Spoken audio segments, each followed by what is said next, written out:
Welcome everyone back to another episode on the Winning Browns podcast, where two Indian kids are winning a lot more than the Browns recently, especially with all the turmoil they're going with. But we're not here to talk about losers like the Cleveland Browns. Sorry to any Browns fan out there, but you guys know your team is not really that good right now. We're here to talk about winners, specifically with what happened this past week with the Super Bowl. Very anticlimactic Super Bowl, but I think for a lot of people, especially Yeah, satisfying Super Bowl, unless of course you're a Chiefs fan. Nonetheless, very very interesting outcome that came out of that, and I think something that altered a lot of legacies, and something that really took the NFL by definitely is going to change the NFL down the line as far as the way that teams for build sure, rosters and as far as the way teams coach their players. for sure. I think when we look at this specific Super Bowl, I was on record on this podcast last episode for saying that this is going to be one of those boring Super Bowls, and it was if you looked at it from a commercial standpoint, from the sense that there wasn't much drama, there wasn't much this, there wasn't much that, but at the same time, it wasn't boring because we saw possibly a not possibly, this is for sure, a top five defensive performance that we've ever seen in, I would say, 100 years of football and over 50 years of Super Bowl. In It Super really Bowl was one of the history for most. sure. Definitely It top was five, it maybe was top one of three. the most significant defensive performances that we've ever seen because there was a lot riding on this. I think when you talk about greatness, there's a couple of things that come into play. Number one is the lure, as we call it, the lure or the story behind what happens. And the second thing that comes into greatness is what did you do to make it great, despite the story, right? When we think about this game, Patrick Mahomes is on his way to win a third championship in a row, never been done before. Tom Brady's legacy is on the line, and Mahomes' legacy is on the brink of something we've never seen before. You think about the Eagles in the beginning of the year, and most people forget this. They started off the year what 2-2, lost against Atlanta. Saquon Barkley missed that grab for the touchdown in the end zone. You talk about a narrow win against the Browns. Like, if we're being honest, had a horrible season. You talk about Nick Sirianni and the fans, Eagles fans getting into it with each other. This was not a prettiest start to the season, if we're being honest. And I'll Absolutely. include myself in the deal, and I think Josh would himself too. But Certainly. I'm not sure to the extent that I did. But No, I would even we, go more. I was at some point in October, I was calling for Nick Sirianni's head. And now yeah, you're talking so was about a I. guy who I view as one of the top five coaches in the NFL. So you can tell he's definitely changed his legacy a lot as Yeah, far as just this season, let alone his already short but very successful career. I mean, not just that. I was on record for saying that the Eagles should fire Nick Sirianni by the end of the season and hire Ben Johnson, the offensive Right. genius of the Lions. I said that, and I realized that that was one of the most ridiculous things I might have said in life. This man has just done something incredible from a coaching standpoint. You look at the players, Saquon, and I'll start with the offense, then I'll get to Sure. the cream de la creme of this Philadelphia Eagles. But Saquon Barkley, most rushing yards in a single season, broke Eric Dickerson's record, broke Terrell Davis's record, could have broken Eric Dickerson's regular season record had Sirianni put him in, but it was a smart decision not to, obviously. Right. And then again, he was also called for that Nick Sirianni as well. I wasn't on that lines, but many people were saying that if they don't win the Super Bowl, the only talk is going to be Sirianni blew a chance of Saquon, right? But you look at that. You look at Jalen Hurts, who was, let's be honest, has been doubted ever since that Super Bowl season. We doubt and I'll put you with me in this. Everybody in this entire planet doubted him from day one. Even people who said I believed in him are lying. They doubted him since day one. Every Even single if you time he had the believed ball in in his him, hands. there's no doubt you believed in him to the extent where you think that in the first five seasons he would make two Super Bowls. Yeah, for Look, sure. yeah, I'm not even talking about that. I'm talking about after that Super Bowl season, right? when they made it to the Super Bowl and lost. I'm saying since Mhm. that point in time, I can guarantee you no one believed in him. There's not one person that believes in him other than the people on that Eagles staff. No, I can that I disagree with, but I do think that I think I don't know. the level See, of thing because was, yeah, not as high as it is now. tell me this. Then why didn't anybody that I know say I believe in Jalen Hurts before the Super Bowl was over? Before the Just Super tell me Bowl, that. Before the Super Bowl was over, just tell me before one person that this went past Super Bowl, correct? this Super Bowl that went on last Sunday. Tell me anybody who said I believe Jalen Hurts is going to be that guy. I think a Let's lot just of people believe Jalen Hurts would be that guy, but I think more people believed in Patrick Mahomes because we've seen him more with Mahomes. exactly no, but I'm saying even in that NFC Championship, no one was saying Jalen Hurts is going to have a better performance than Jaden Daniels. Everybody was saying the Eagles are going to win. Hi, nice to Might meet you. you might have said it, and I'll check the podcast because I don't think so. We But didn't have an episode for that, we didn't unfortunately. have that episode. Yeah. Ours, my bad. But the thing I will say is this: everybody said this. Saquon Barkley's going to take the Eagles to the Super Bowl. Saquon Barkley's going to take the Eagles to the Super Bowl. Not Jalen Hurts. Let's be honest. Right. And this man came in and sure, might have not been the greatest performance from a quarterback, but he proved everybody wrong in the sense of this. Hmm. And Kimberly Martin on ESPN, and I'm going to call you out, ma'am. And I'm going to call you ma'am because I'm respectful. But the truth is this. I remember her saying this, and she wasn't wrong. And she said a very good statement at that time, but that's wrong now. If the ball comes to being in that it's dependent on Jalen Hurts to make the plays, the Eagles will lose in the playoffs. Now, let's get to the Super Bowl. Saquon Barkley had what, 18 attempts, 19 attempts this game, 57 yards. That's the lowest number of rushing yards per attempt he's ever averaged. Right. Spags had probably the best defensive run game plan I've seen all season long. They defended that run game better than I've seen literally anybody do. Jalen Hurts on his own run defended it well. Against Saquon, defended it well. Against Pascal, defended it well. I mean, it was a masterful run defense. So at that point, you're thinking the Eagles just got to throw the ball. And you don't believe in Jalen Hurts to make the plays. And he goes up, I remember this, 4th and 8, first drive of the game. A.J. Brown, first of all, ridiculous call by the ref. Brady pointed it out. At Yeah, that stature of a game, of this entire season, everything riding on, you cannot call that as a face mask on that absolutely. play. That was a game changing play, 4th and 8, and Jalen Hurts threw one of the best balls he's thrown all season. Right. So from that standpoint, I just knew that they're not afraid to throw the ball. For some reason, that game he just turned on a switch where he was kind of reminded me of not definitely to the extent that LeBron did, but the LeBron Boston game, Game 6. If you remember the game where, like, Right. for the first time, we saw a person scarier than Michael Jordan on the floor. Right. And no, I'm being honest Right. when I say that that game for me, when we talk about the NBA, that might have been the defining game of LeBron's career. He's won 4 championships, the block, Bronze everything. had a lot of defining games, but yes, But certainly it's up there. that game to go into Boston and shut up probably the biggest trash talker in Kevin Garnett, the biggest fake ankle bracelet with Paul Pierce. Uh, I mean, to do that, that's legendary. Now, when I come to this standpoint, and I'm going to go on a tangent, guys, because you know me, I can't stop. But when it comes to Jalen Hurts, he outperformed Patrick Mahomes. You can't say that for many quarterbacks. Only people you can say that to is Josh Allen, Joe Burrow, and Jalen Hurts. 3 quarterbacks have only been really able to do that. When you talk about Tom Brady. outperform, Tom Brady in 2018. Or you're talking about no, active quarterbacks. active quarterbacks. Yeah, throwing Brady into the mix. I don't think you could say any quarterback outplayed Mahomes in any sense, right? Fair. Okay, I see what Because you're saying. Yeah. right, Hmm. but he outplayed him by a large distance, a large distance. I mean, you talk about that first down and 1st and 10. They get the ball back, first drive of the third quarter. Hmm. Everybody's expecting a run. Just take off the time. You're up 24-0. Just take it slow.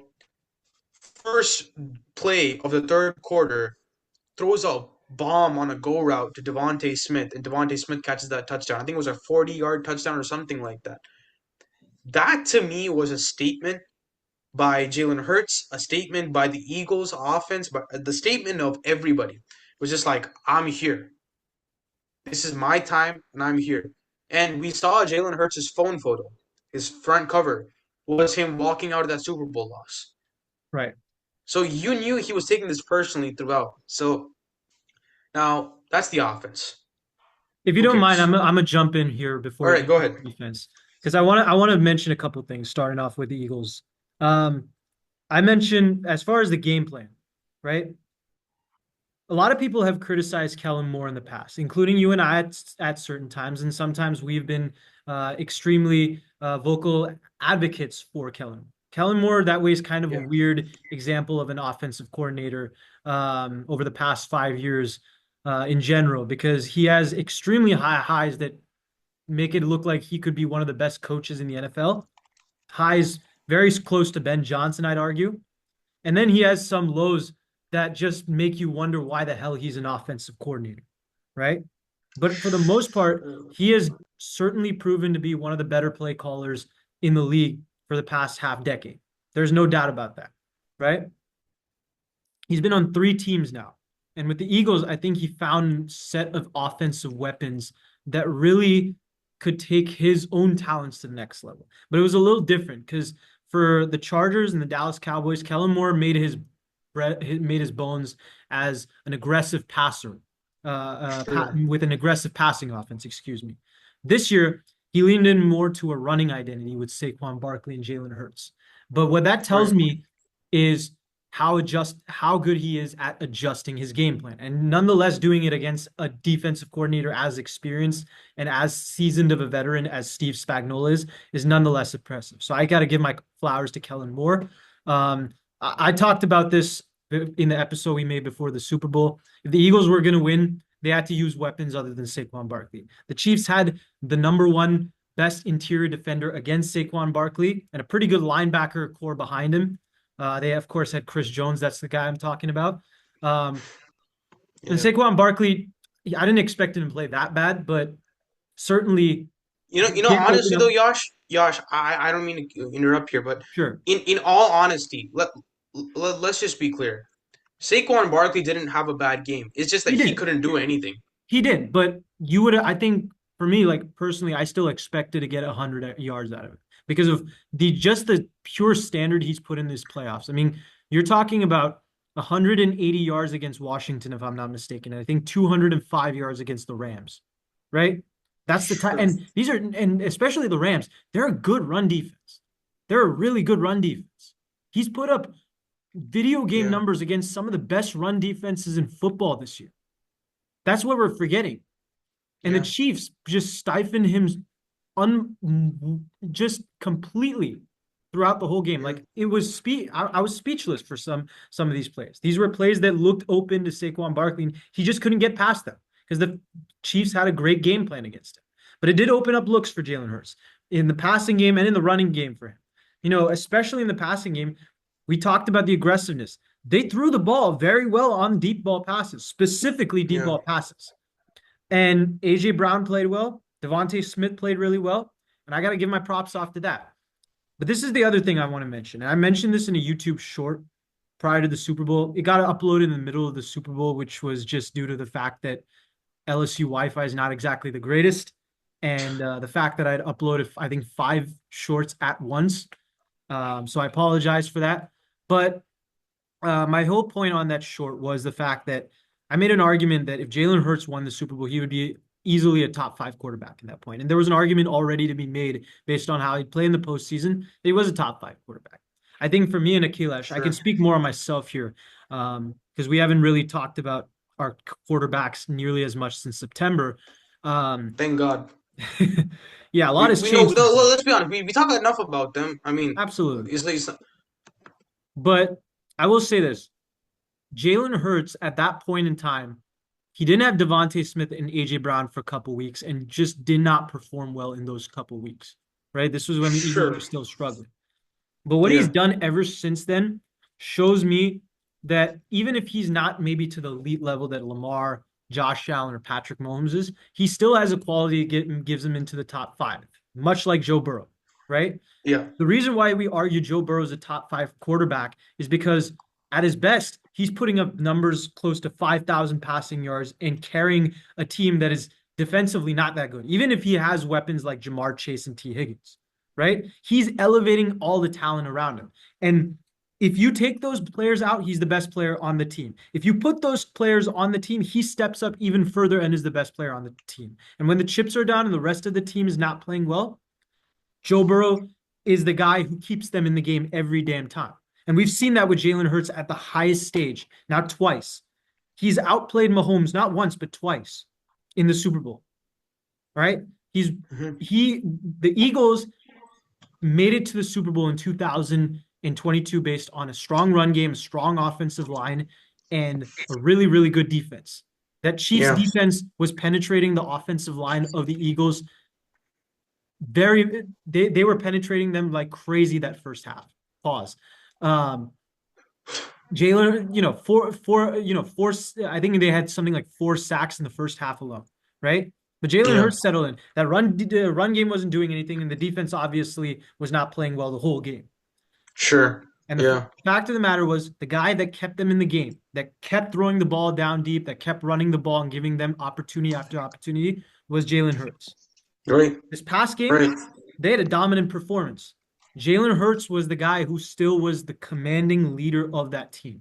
You can have a lot of different players who you can argue were MVPs, and we'll get to that down later. But Yeah. Jalen Hurts, if you take out Jalen Hurts on that team in this game specifically against the Chiefs, I don't Oh think yeah. I think it's a much closer game, even if the Eagles win because of their dominant defense, which Akil I Sure. should address. Yeah. Um. Actually, Yash, if you don't mind, can you continue on to talk about the defense? Sure. I mean, I'll say this from the defensive standpoint. I'll leave it more to you because you're the more the defensive guy. But I'll say this: I've been watching football now. This is going to be this is my fifth. Is it my 15th? No, it's my 14th year watching football. I've said that in the past, watch on this podcast, but that is a little bit misleading because this is technically my 12th full season watching football. I watched intervals of 2011, 2012, but my first full season was 2013. And what really got me hooked on to football that year was specifically one dominant offense by the name of the 2013 Peyton Manning led Broncos that broke pretty Mm. much every record in the book. Yeah. And I saw that offense I thought that offense was unstoppable, especially as a 7-year-old kid that didn't know much about football at that point. Sure. Um, Going into the Super Bowl, I expected the game to be a blowout. I didn't know much about the Seahawks other than the fact that they kicked the ass of my Niners in the final drive of that NFC Championship, and I was Yeah. heartbroken and pretty salty. Um, and what I saw after that was the most shocking, and I'll say this, the greatest defensive performance I've ever seen in any game in NFL Wow. history Okay. to this day. I mean, I've never seen anything like that. I've never seen an offense as dominant as the Broncos get stifled as much as they did against that Seahawks team. And that Legion of Sure. Boom showed why they were as dominant as they were. And this Eagles defense, I'm not going to say that they're above the Seahawks, but they're right up there with some of the best defensive performances I've seen in my years watching football. I feel old Right. saying that, but I'm only I'm only 18 years old. But I mean, it just goes to show you that this Eagles defense, they were complete on all 3 levels. Their pass rush with only 4 guys, they didn't blitz the whole game, was wreaking hell on Patrick Mahomes. Zach Bond showed why he's a first team All Pro selection. That secondary, even with rookies, was showing out. Cooper DeJean became the greatest white defensive back of all time and a meme on every social media page. Uh, Yeah. for right reasons. I mean, he's a hell of a player. He impressed more than I did, and he's the reason also why I'm changing a lot of things when it comes to how I'm doing the draft this year. More on that in Yeah. future episodes, but I mean, Right. this Eagles defense has shown me a lot about roster construction. And props to Howie Roseman, props to Vic Fangio and that whole coaching staff with Nick Yeah. Sirianni. They've just For done a sure. great job with this team. Yeah. I mean, so now, when it comes to the defense, I've said it's the top five defensive performance in Super Bowls, and I can list you the top five. Number one, I would say Seahawks. I'm not mad at, but I would personally put the Patriots over the Rams. I think the That's reason fair. why we look at the Seahawks over the Broncos as a better defensive performance is because the score was 43-6 Right. instead of 13-3. But when you talk about this Rams offense, if we're being honest, there was not one defense in the NFL that could lead them down to under 25 points over four quarters, which means definitely there's something completely just juggernauting about that Right. Of offense. course. So you talk about the Pats in 2018 against the Rams. You talk about the Seahawks against the Broncos. I know this is old school, but we do have to give respect. Right. 1977, the Dallas Cowboys against the Broncos. You have to remember that's the Right. only game in Super Bowl history where there was a defensive MVP, and the entire defense of the Cowboys was given Super Bowl MVP. If we're So going old school, there are quite a few defensive performances, but I think it's also an indictment on understanding that some of those offenses are far inferior to some of the ones that we've seen in recent memory. So yeah, sure, I mean that's there, but at the same time, they made it to the Super Bowl of for a course, reason. absolutely. So Yeah. when you can get 7 sacks in the Super Bowl, regardless of who it is, It that's certainly is a very interesting discussion, I'll argue that. it's pretty substantial. Right. So those, and I would put this probably at three. In fact, above what the Cowboys did. When you look at this defense, the thing for me that strikes out is the fact that, and I'll go out on a bit of a tangent here to say the least. We'll get into some film study later, but Vic Fangio has done something that very few coaches have been able to do. See, Vic Fangio is a 60-year-old. And when it comes to the NFL, when you get 60 and above, there's a stereotype where you're fixed in your way and you will not move out of it. Right. Vic Fangio has done everything but stay in the box. He's moved from his home, he's moved from his planet, he's moved to like a different cosmos. He went from being the most blitz heavy defensive coordinator on the face of the planet to I'm not going to blitz Patrick Mahomes once in the Super Bowl. It's one of the biggest things that I think will go down in history. We'll talk about it like Vic Fangio did the impossible. Because when we think about, now I will say this, Todd Bowles, right, when he employed that five-man pressure system Hmm. for every single snap of the Super Bowl, it's essentially it told me this after watching this one. I don't believe my defensive line can alone do it. I need somebody else to create the pressure, right? So when you talk about this Eagles defense, and if I'm not wrong, Brady said this as the game was going on. They haven't blitzed once. Yep. The only time I remember seeing them blitz was Zach Bond. By the way, we have to talk about him later, but Zach Bond Absolutely. coming off from a will standpoint, maybe weak side, and just coming into that B gap and then just blasting the quarterback. But it was a completion, though. I remember that. But other than that, you never saw them blitz.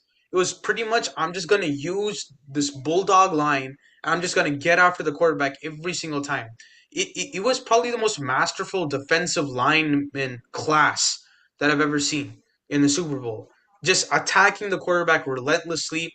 And this isn't like some bashed up offensive line. Like there were two all pros on that offensive line, three Right. Pro Bowlers, if I'm not wrong, right? So you talk about uh, not a completely trash offensive line, and you just get after Mahomes every single time.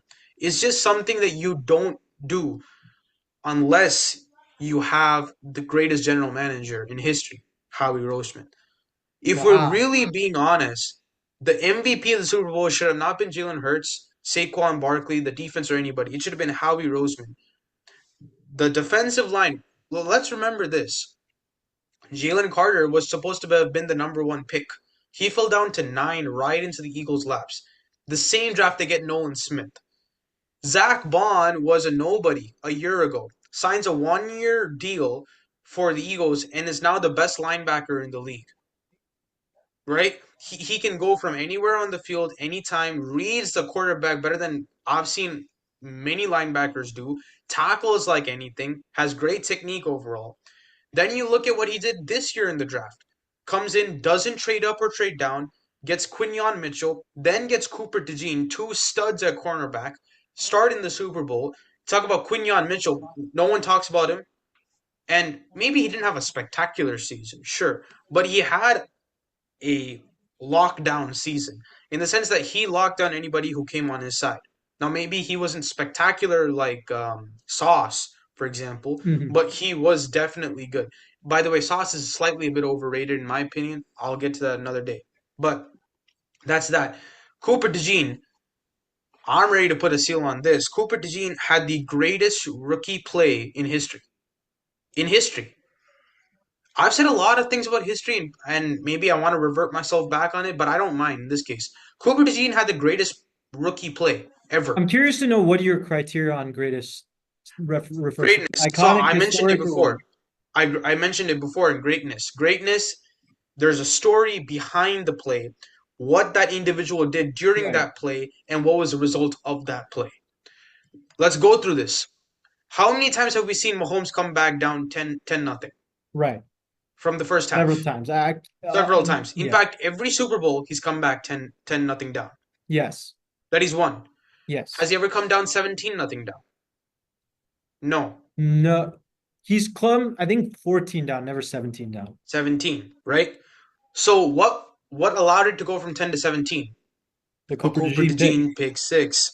How many Cooper DeJean has he ever had a pick in his career to this till that Super That's Bowl? I know. I No. mean, it's No. definitely fair. I'd have to think about any time, any other play I'm saying that from a was made by rookie. a I'm saying rookie, from a but rookie. certainly it's up there. I would definitely argue that. I don't know other You rookie plays that are there, but from for me certainly in that recent defined that memory, see, the Super Bowl one was Cooper DeJean's pick six. absolutely. Because you know Mahomes is not. I mean, not you know, right? I wouldn't say that, but Right. at the same time, 17 nothing down, Mahomes being sacked like that, I'm not gonna give him a chance.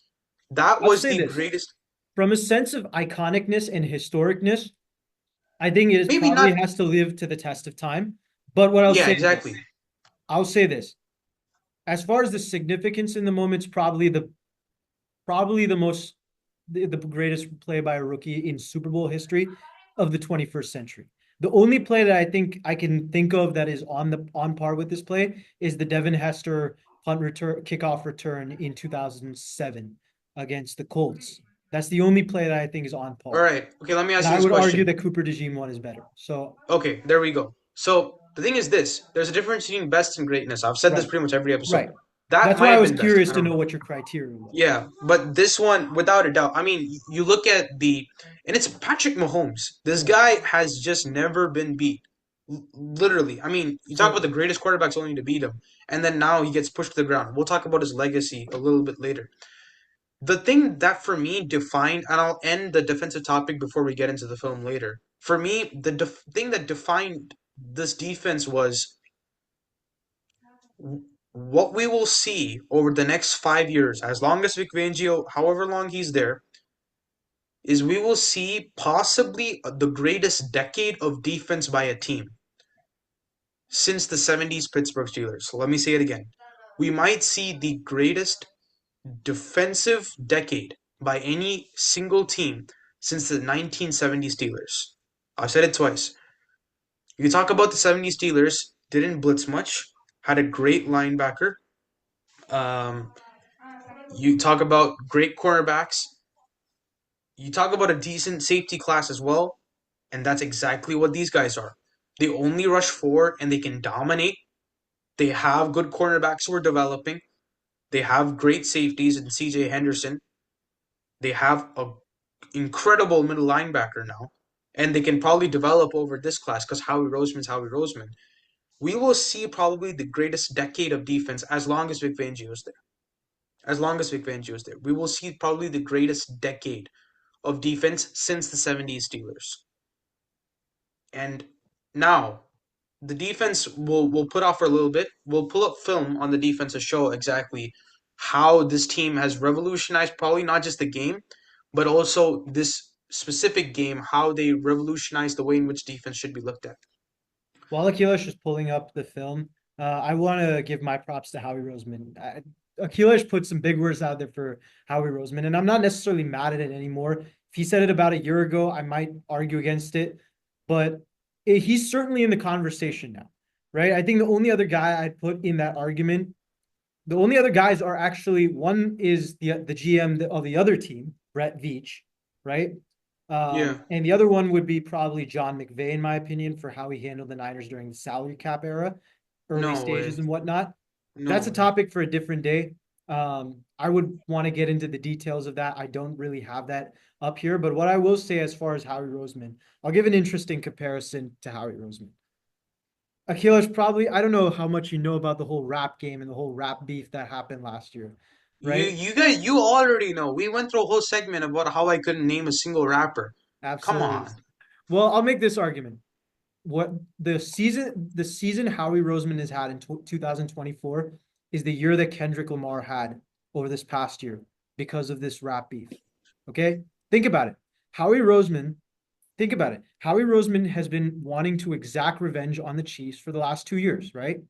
Kendrick Lamar has been wanting to exact revenge on Drake for damn near 12 years, right? And you think of what Kendrick Lamar did this past year from writing the feature of the year in Like That in March of 2024, winning getting nominated for a couple Grammys for that, okay? Then getting into the whole diss beef with Drake, who's the big bad wolf of hip hop, much like the Kansas City Chiefs are the big bad wolf of the NFL. Okay. Okay. He went into the draft, right? Which I would put as the foundation of this whole year for Howie Roseman, right? In the same way, the whole beef was the foundation of the structure of the year for Kendrick Lamar, right? And all the accolades he's gotten. Okay. And Okay. Kendrick Lamar went and released two extremely popular songs. I'd make an argument for three. Euphoria, Meet the Grams, and Not Like Us. With the latter two being two of the greatest diss tracks maybe in the history of rap. Okay.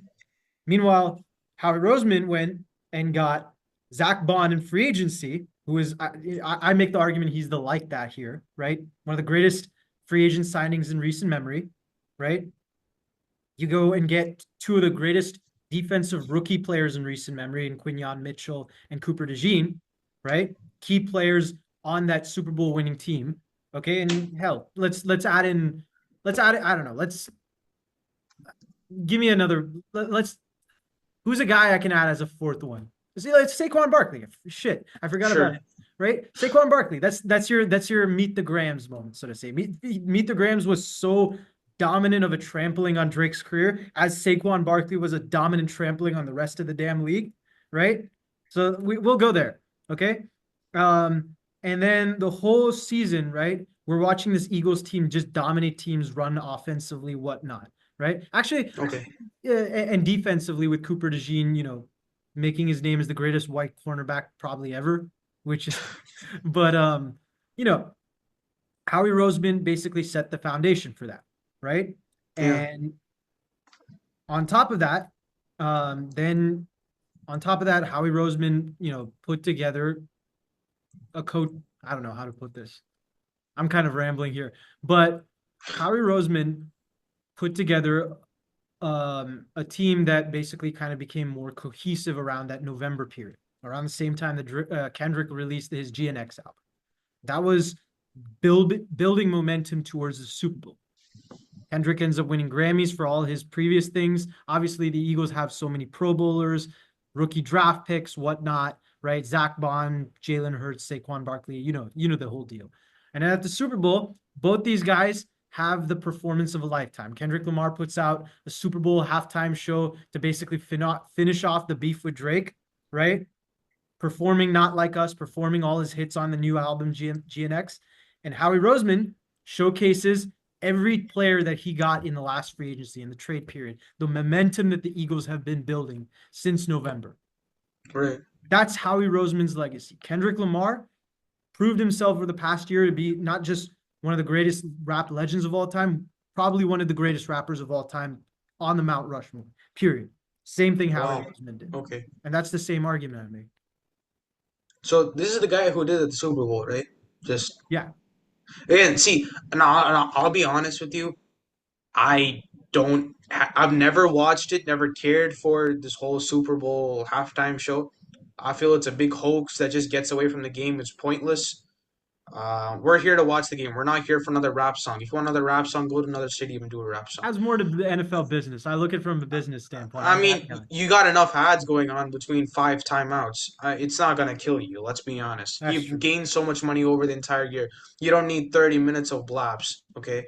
Um, no offense to people who like to listen to rap. This is just me yawning and rap and going on about rap that just has no relevance in life for me at least. So for those who are interested in rap, congrats. For those who are not, I don't care. Um, now I'll pull up some film now from the Eagles Super Bowl. So the thing that for me that I got as a highlight was this. The defensive performance of this Super Bowl has all come down to this basic idea. If I have four defensive linemen out there, I win. Anytime, Kalish, we can't see anywhere. the film. Yeah. Just give me one Okay, second. cool. Just give me. Let me just get it uploaded, and then I'll go ahead and do it.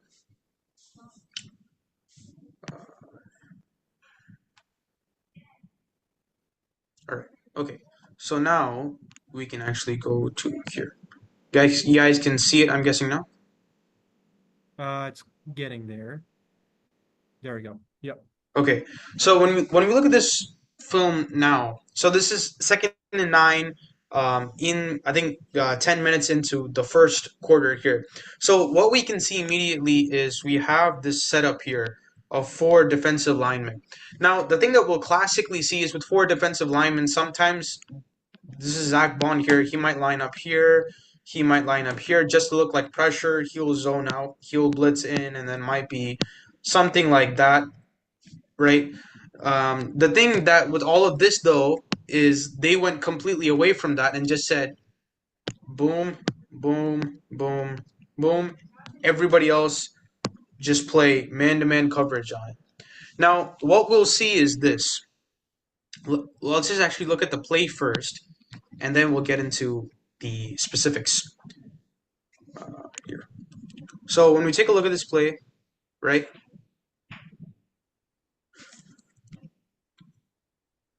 Right. So when we take a look at this play from the get-go, we'll see that every single player has been covered by at least an individual. And you have another safety in the back here, right? That just tells me something very clear. You have a safety in the back here. You're guarded one on one, literally every single person. Now, this is the other thing I want to highlight here. This man here should be your number one attention when it comes to Patrick Mahomes. When we actually look at the statistics, the most targeted individual on the um, Chiefs is Travis Kelce, regardless of his age. Right. And what you'll see here is, let me to listen to some Kelly Green. That was Kelly Green. Okay, I got it right. Okay. Um, what you'll see here is you got two people at all times on Travis Kelce. So as the play progresses, you'll see this, right? When you just look at that, and then now you have two people on him at all times.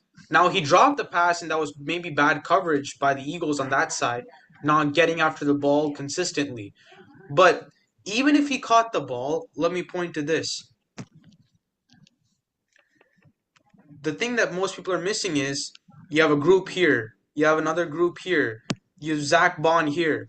There's five people on one guy, right?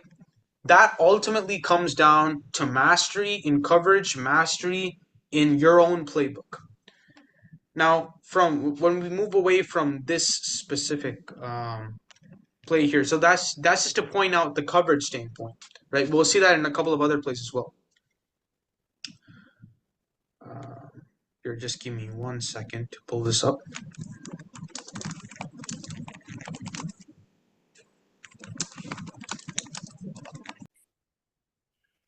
So now we'll get to our second play here. So again, this is the second and nine. Kind of actually same play if I'm not wrong. The thing I want to highlight here though is this. It's the defensive line here that I kind of want to highlight. So as we go through this tape, what we'll see is here. Let me just go to here.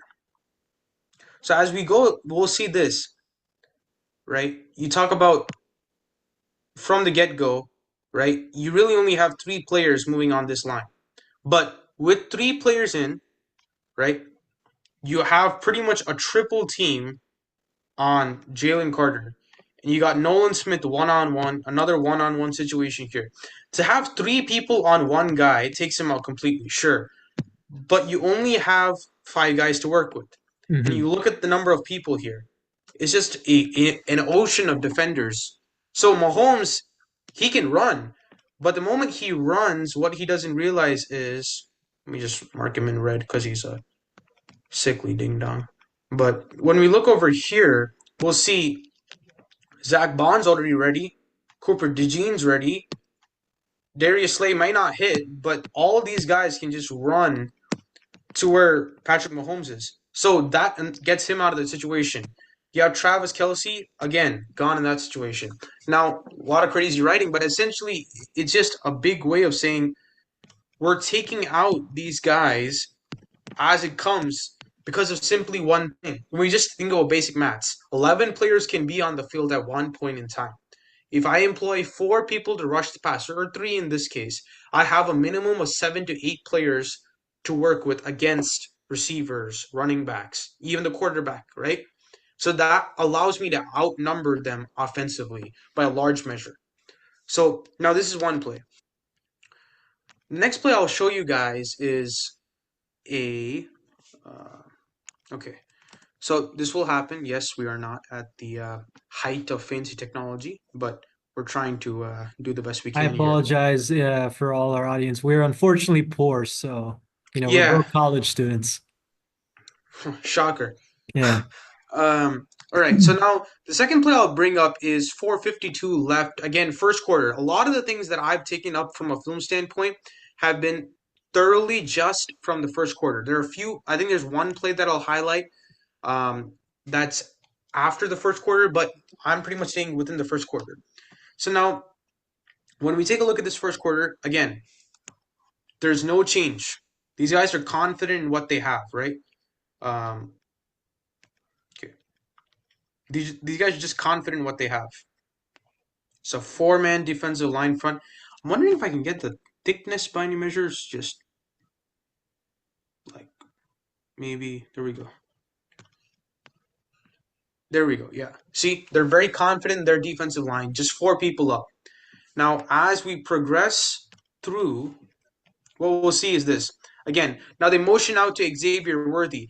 Mahomes' first read on this play, I think at least I think so, is he wants to hit Travis Kelce right here on this little spot route or whatever you want to call it. His second read is probably to hit Xavier Worthy because of his speed. But when we look at it, the problem is, again, it's just masterful coverage. Look at Xavier Worthy on that outside, right? First read, looking for Kelce, doesn't see Kelce right here. So he wants to hit Xavier Worthy on the outside, can't do it. And this is where the Eagles' defensive line comes into play. Mind you, I would say 90% of the teams in the NFL cannot do what the Eagles do because they just don't have the personnel to do it. But look at the Eagles' defensive line. Again, Jalen Carter.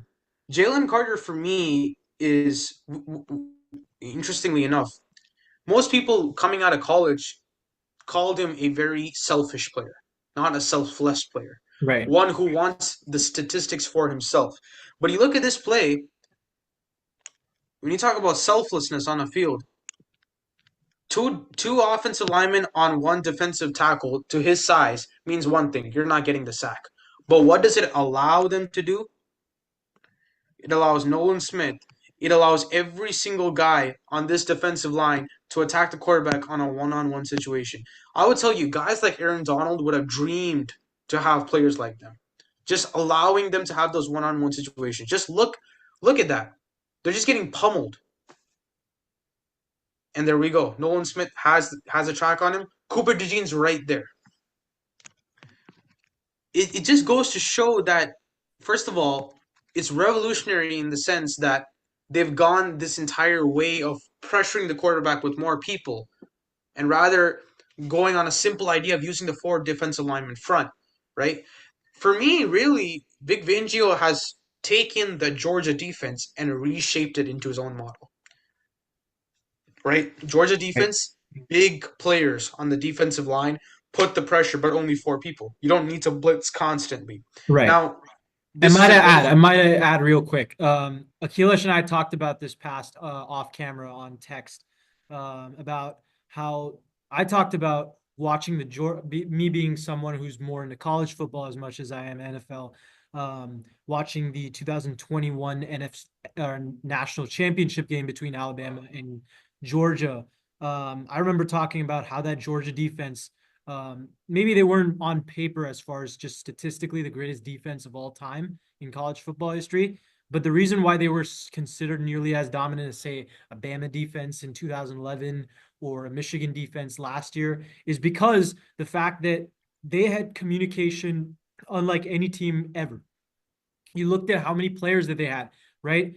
Same thing with Kirby Smart. We talk about Vic Fangio being able to rely on each defensive player individually. We saw what Akhilesh mentioned as far as certain players just being relied on man coverage, man on man versus each receiver and each running back and each weapon that Patrick Mahomes has. That's basically the Georgia defense. And they were still one mind where they're basically telling each other, hey, you got to go and get that guy.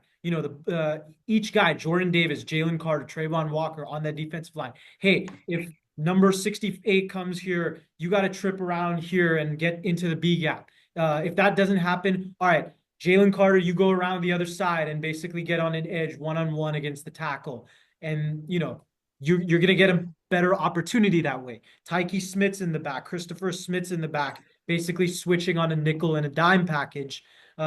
Meanwhile, you got Richard LeCounte basically playing that free safety, and he's playing Mhm. like an Ed Reed, that Ed Reed type role, where basically now that Georgia defense can just basically shift one way or another, and Nick Saban has no idea what the hell to do, in spite of the fact that he has two of the best and fastest receivers in the country at that point, simply Yeah. put, because of the fact that Georgia is all on one page. And you're seeing the same thing from this Philadelphia Eagles defense. And that's why I also wanted to ask, as far as this defense, I've noticed this before as far as personnel standpoint about how this defense sometimes very much their standard personnel is a 3-4 defense, but a lot of their looks in this game are 4-3 looks, uh, Mm.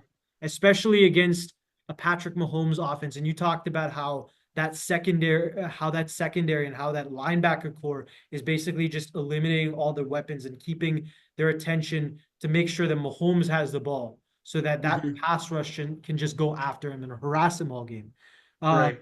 is there a specific reason that they're going with more what's it called, four defensive pass rusher looks rather than five defensive pass rusher looks, especially with a guy like Mahomes? And does Mahomes' respective skill set play any factor into that? Yeah, so I think the simple answer for that is the fact that when you look at Mahomes, Mahomes can do a lot of stuff, but he can only do it with receivers, Sure, right? So if I take out the receivers, I take out Mahomes. Mahomes can run with the ball, but he won't win running. He won't win the game just running the ball. sure, He will only be able to win the game if he can pass, right? So the thing for me is this. The reason why I would say they didn't go with the five defensive linemen front is if I attack five, I only have six guys left, which puts me absolutely. in a situation where I can only double team one guy. If I go four, I got seven left, right? To double team, triple team, etc. Now, the other thing that when it comes to the five defensive linemen front is when you have five, it also allows the quarterback to run out of space on a freelance. Because even if you're six, the two people that will guard your number one receiver are probably playing deep routes or are not close at all, right? So for me, the thing was the reason why I think Vic Fangio set up a four defensive lineman front, and it's not a free that he plays, and I'll show you here himself. A 4-3 defense would be something where the cornerback is just going. Um, you got to represent the Eagles, Kelly Green, but it would be something where it's like this, right? Right. This would be 1, 2, 3. So this would be cover three. Now, really, what they're doing is going on what Brandon Staley brought to the league, which was just a simple cover two defense. The only thing is this: when you look at from a standpoint of you got Eagles players here that just again four defensive linemen, right? The key for me is this: one, two, uh, three, right? These three players are the keys on this entire defensive game plan. Because especially these two players and Zach Bond, obviously, the way they communicate with each other will be the key for the Super Bowl, And right? that's where, I and those are the guys who made the picks on Mahomes for a specific reason that way too. exactly. See, this defense is a 4-2 defense. It's not a 4-3 defense. It's a 4-2 defense. Four defensive linemen, two safeties in the back, right? Right. But I think what we should start doing in football is actually calling defensive formations like soccer. What I would say is this is really a four uh well 4-5-2 if you it's more of like this. Let me say it like this. It's a 4-1-4-2. Four defensive linemen, one linebacker, four defensive backs, two safeties. This is how we should really look at football. Four defensive linemen right here. You talk about one linebacker in Zach Bond over here, and then you talk about these defensive backs here, right? That makes up the three, or this that makes up the four, and then you got the safeties in the backfield, which makes up the two. That's You make an how we should argument look that at this defense. defensive back over here is playing some sort of dime package in this specific Vic Fangio defense. Sure, but I would say just to simplify it down, we can say yes, it's a 4-2 with a nickel dime package Right. inside. But if we just think about it from purely a standpoint of number of people, position, it just makes our life simpler. Absolutely. Now, the question in relation to why the five defensive linemen front, I think I explained that. The other question that you were asking is in terms of Mahomes' overall assets, how do they kind of disturb it? Right. I think one key thing when it comes to Mahomes, based on film study, is the factor of his ability to run outside. He has this amazing ability to stay within that pocket, and if he senses any pressure, he's going to be able to take it outside. Now, the key that we saw from the 49ers Super Bowl was that he would take it outside, but he could come outside and then come inside and take yards, or he could go the other way or Right. inside that, right? Right. The thing with Mahomes is he's not that type of quarterback to run outside and then get out of bounds. He doesn't mind going inside and taking in pressure. So Mahomes is a threat in this box on either side of the field. The only way to defend that is having defenders ready for it. So what we'll see in this play is actually that. Absolutely. And I'd also argue from a sense what Akhilesh was saying about Mahomes' running ability. I think you can get two different looks as far as two different ways to be able to handle that. If you look at both Niners Super Bowls, how the Niners were able to neutralize him early in the game was just keep him in the passing game and really keep him inside the pocket. Mahomes, the biggest threat about Mahomes is he's great in the pocket, but his biggest threat is once he leaves that pocket, what he's going to do. He's Yeah, one of the best in the history of the game at extending the play, right? Very exactly. Rodgers-esque. What a coach like Bill Belichick did was not only minimize his passing game, but make sure that he was passing prior to the first down hash every damn time, and Yeah. then going from there. The Chiefs, we've talked about this in the past on actually a premiere episode about how the Chiefs like to move the chains to about 9 yards where they can offer more versatility in their play set on a second or third down, right? Hmm. And Bill Belichick actually overthought that, basically, predicted that from Andy Reid and has dared them to play on those second and third downs on short yardage situation by giving them intricate defensive looks. And part of that was that same dime package that I think Vic Fangio threw, because it provided it forced the Chiefs to rely even further on their passing game when they didn't Mm, necessarily need to. yeah, This is also a big flaw of Andy Reid, where when certain times he needs to run the ball, he doesn't. And I think doesn't. the other Yeah. instance I is think this is the first time I would say that in over 3 years. Like this used to be a recurring Andy Reid thing. I would absolutely say this Super Bowl is the first time since 3 years. I think that I was like, why aren't you running the ball? right, Like that was the first time I questioned Andy Reid's offensive genius. Like right. literally years. And the other argument I'd make is the fact, like we saw in the Super Bowl 2 years ago, a lot of the looks that the Eagles were giving were usually cover one or cover three. And I think Sure. that gave a lot of looks for Patrick Mahomes to be able to run through that inside. And, Right. for a guy like Travis Kelce, he was just, making mincemeat out of that Eagles linebacker core. But the difference, though, this time was you had a guy who was as good in coverage as Zach Bond, and you had nickel back like Cooper DeJean, and you had Mhm. exquisite packages that Vic Fangio threw that basically deemed Travis Kelce either double teamed or pretty much useless on any play because there were five guys around him, and Patrick Mahomes just couldn't make that force otherwise play to that reliable read that he usually has.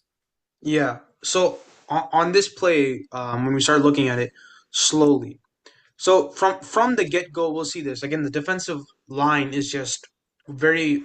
This is an extremely coached, well coached defensive line. Just immediately after the ball, pure tenacity on every single step, just getting after the ball as quickly as possible.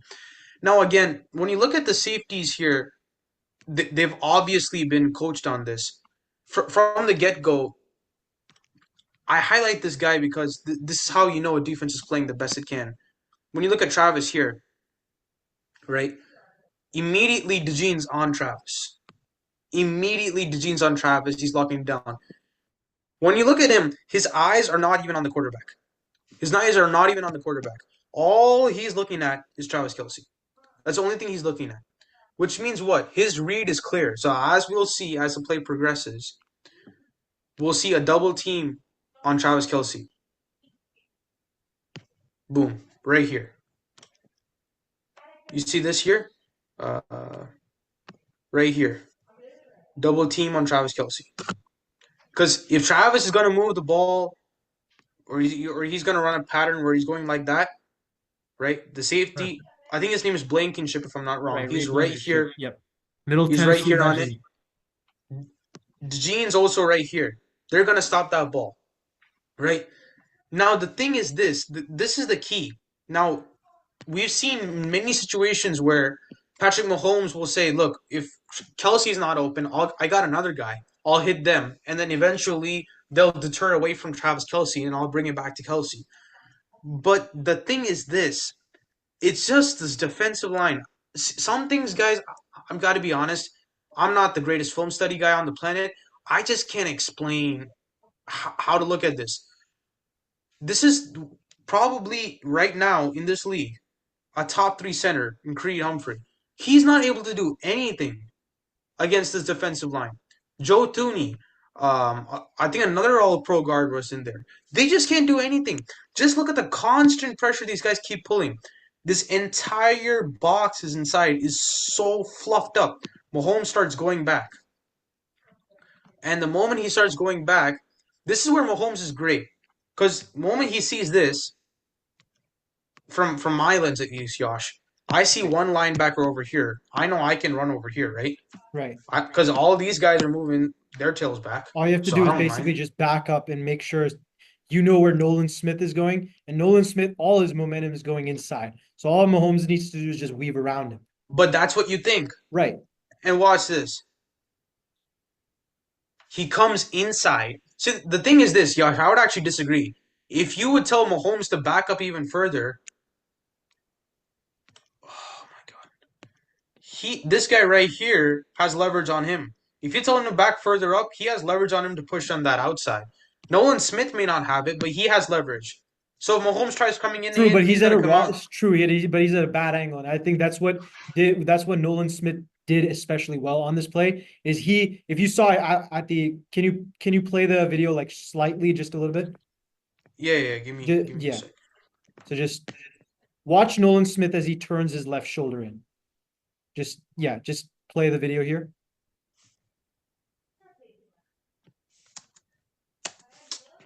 Oh, I see. Okay, just give me one second. Yeah. Yeah. Yes, you see how he turned his left shoulder in? That caused I get Mahomes to that. go in. Because if he backed up, he would be gobbled by both Nolan Smith and I don't know who the other pass rusher is, but Right, but Josh Sweat. He would have been gobbled by both. So he had to step up into the pocket in order to be able to throw that ball. And that's why I think Smith now he stepped inside the pocket. right. Right now he stepped inside the pocket. You think he's open Not at again? all.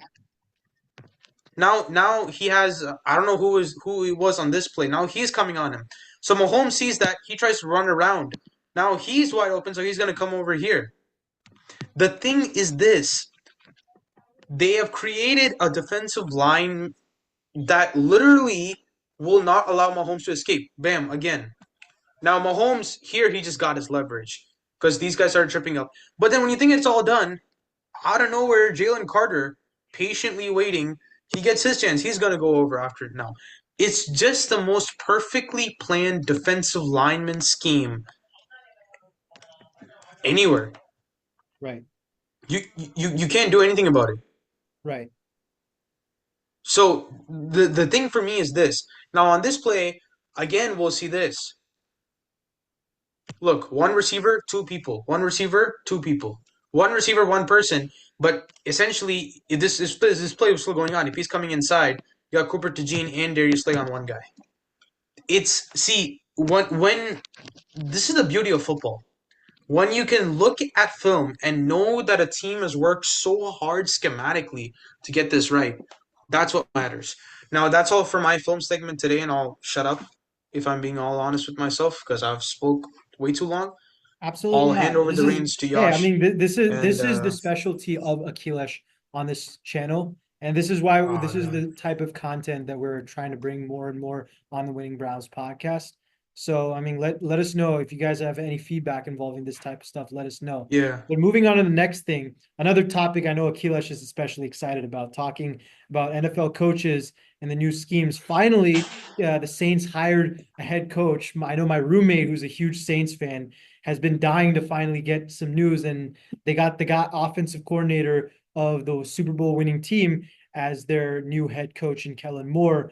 But as far as just all of the head coaches, Akilesh, what are some of your biggest what are the things you're most excited about each coach that has been Yeah. hired? So when we look at the head coaching carousel in the NFL, um, especially hired in this past season, right?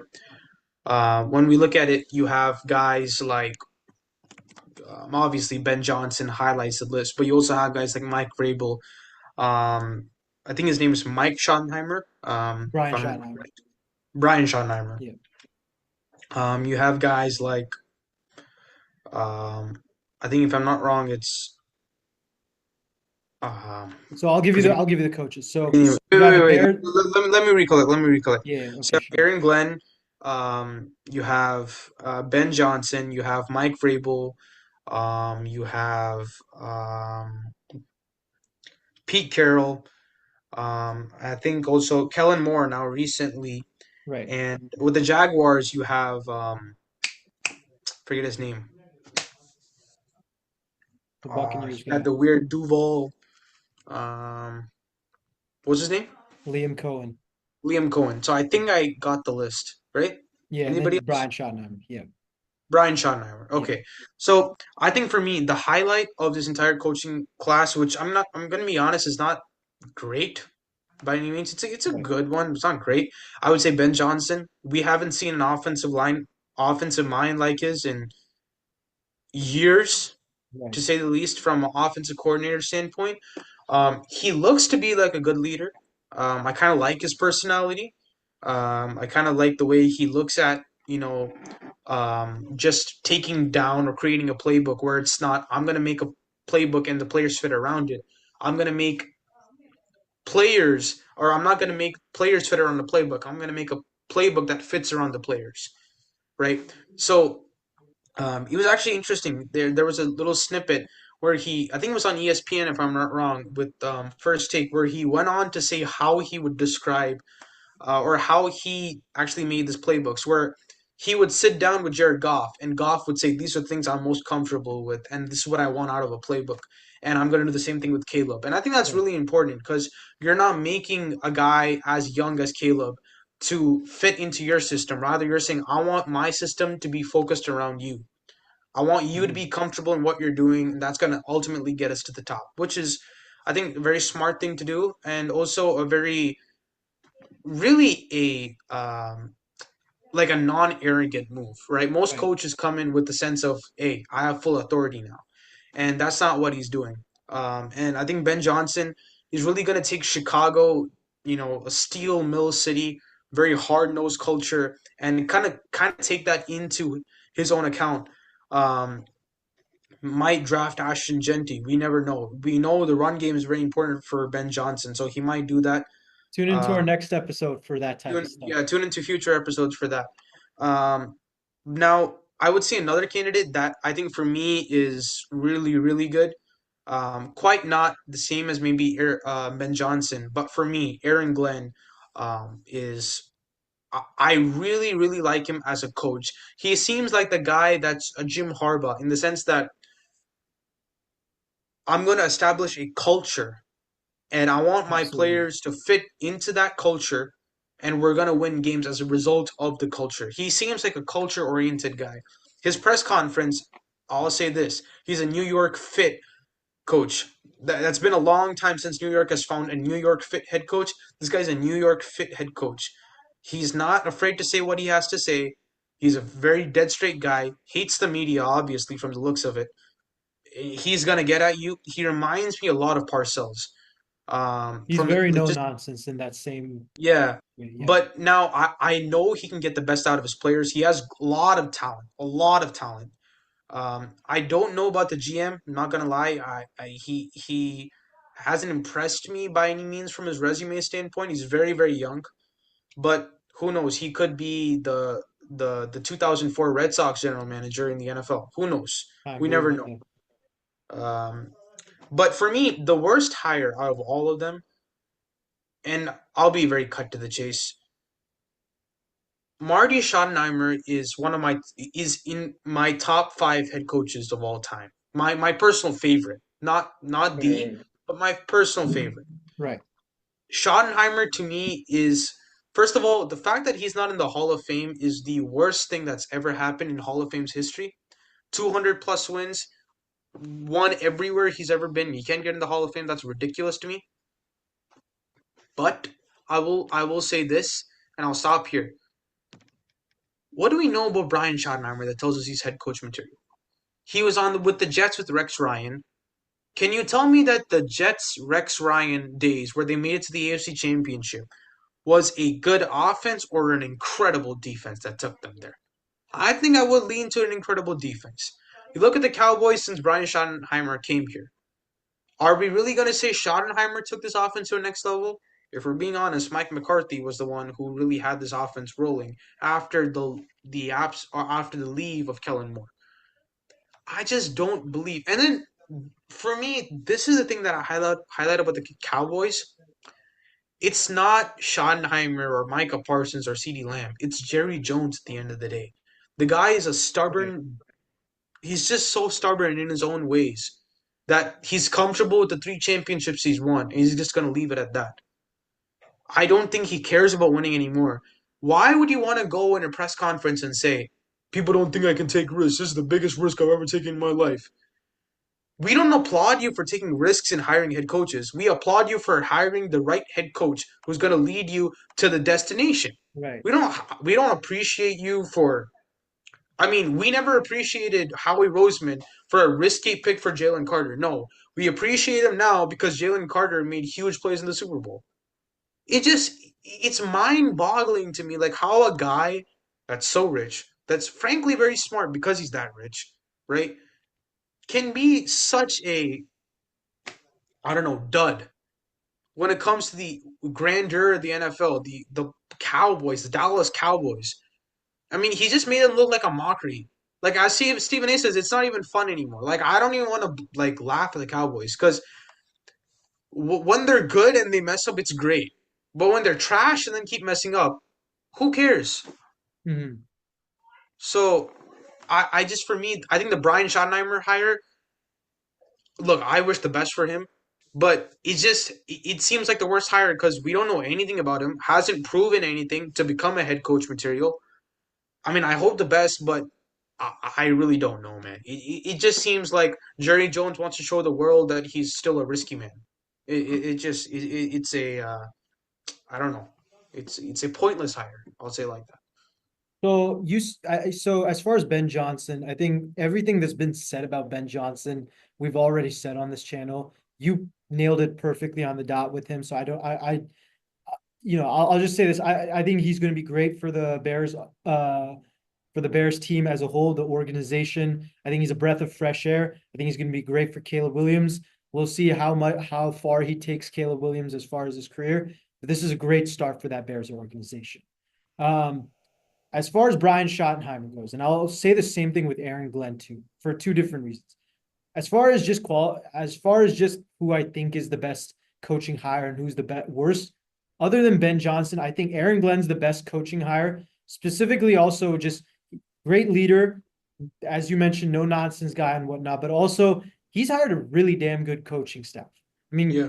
I was looking. If you look at his coaching staff, you got Steve Wilkes as Defense as your coordinator. defensive coordinator.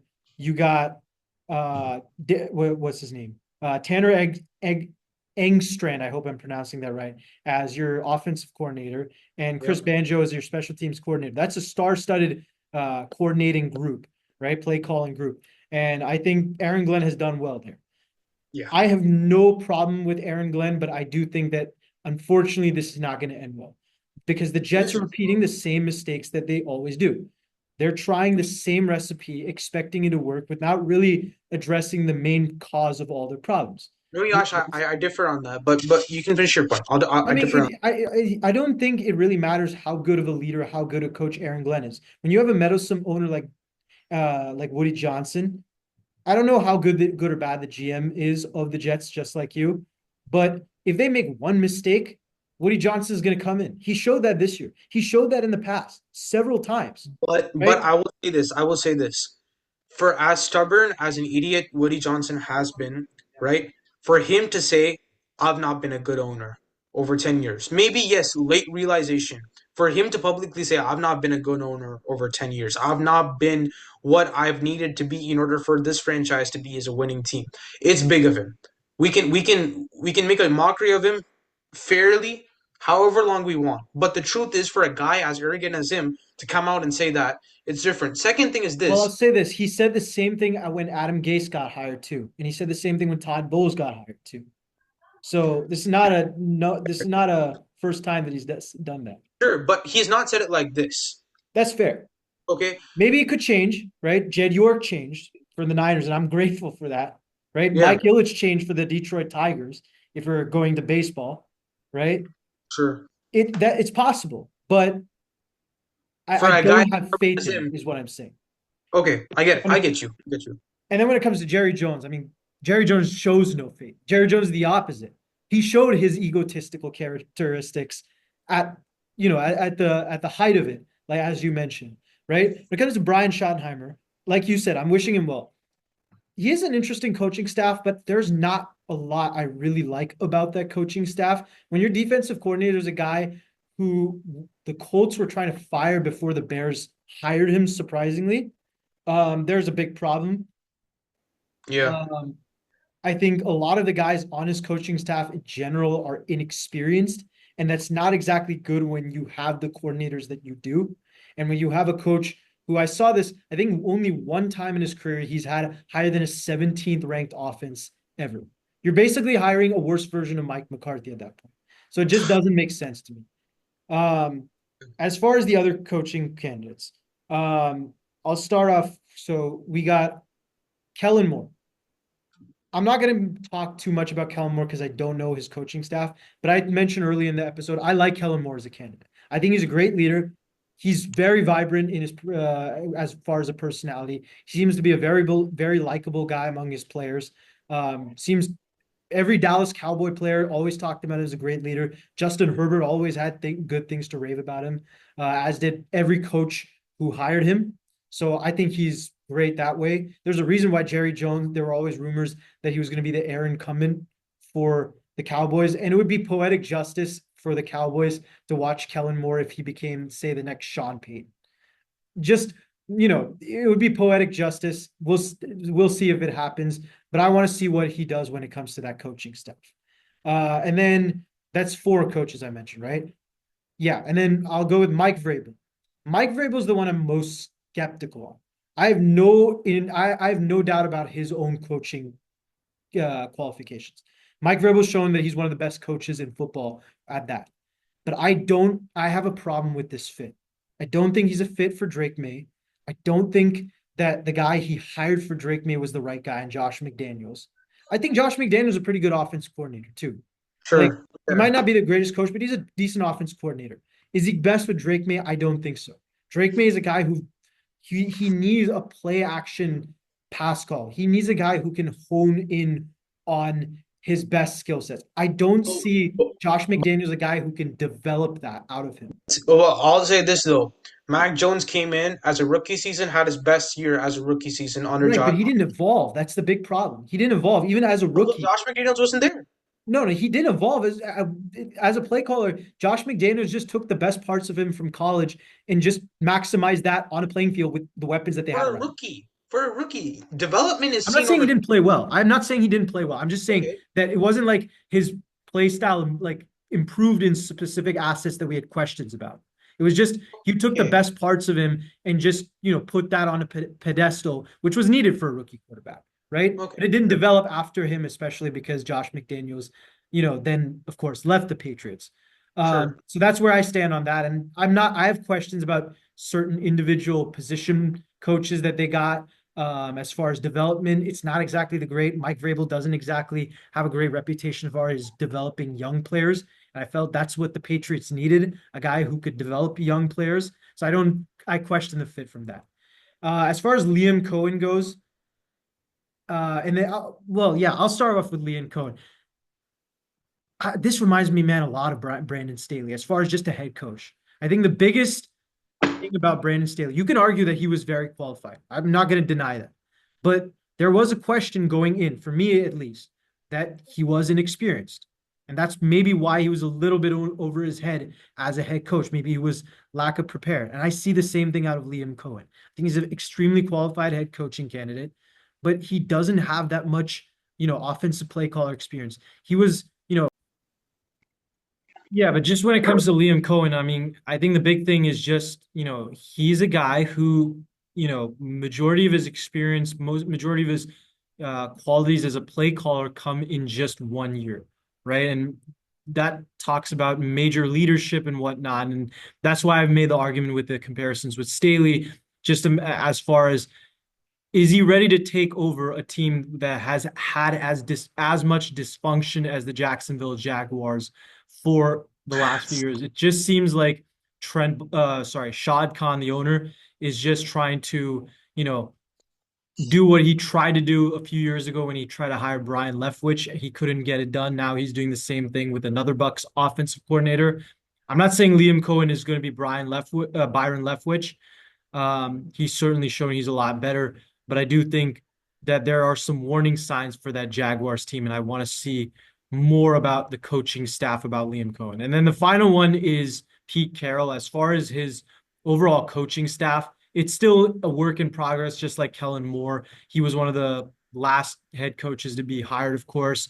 He did hire Chip Kelly, which I am kind of interested in.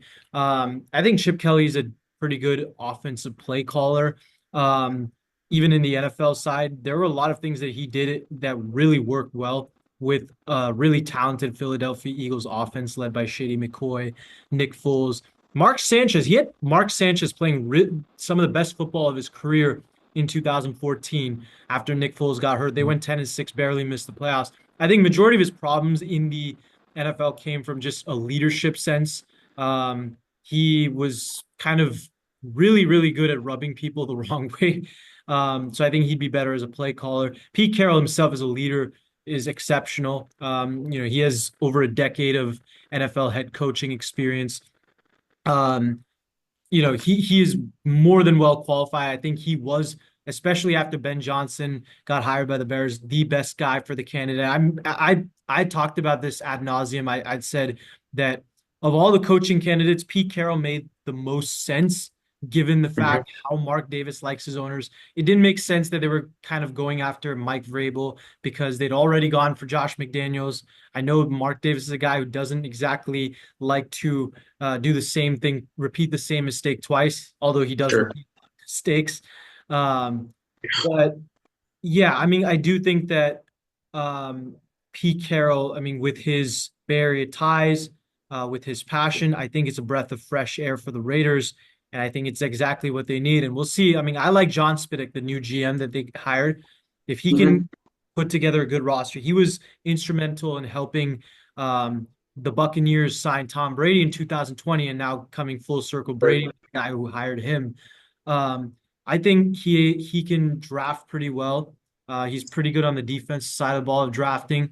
I think it looks to be a good pairing. I'm not saying it's John Schneider uh, and Pete Carroll where they're basically drafting four Pro Bowlers a year with the Legion of Boom, but I think it could be very good. I think Pete Carroll can kind of revive this Raiders team at least for the short term.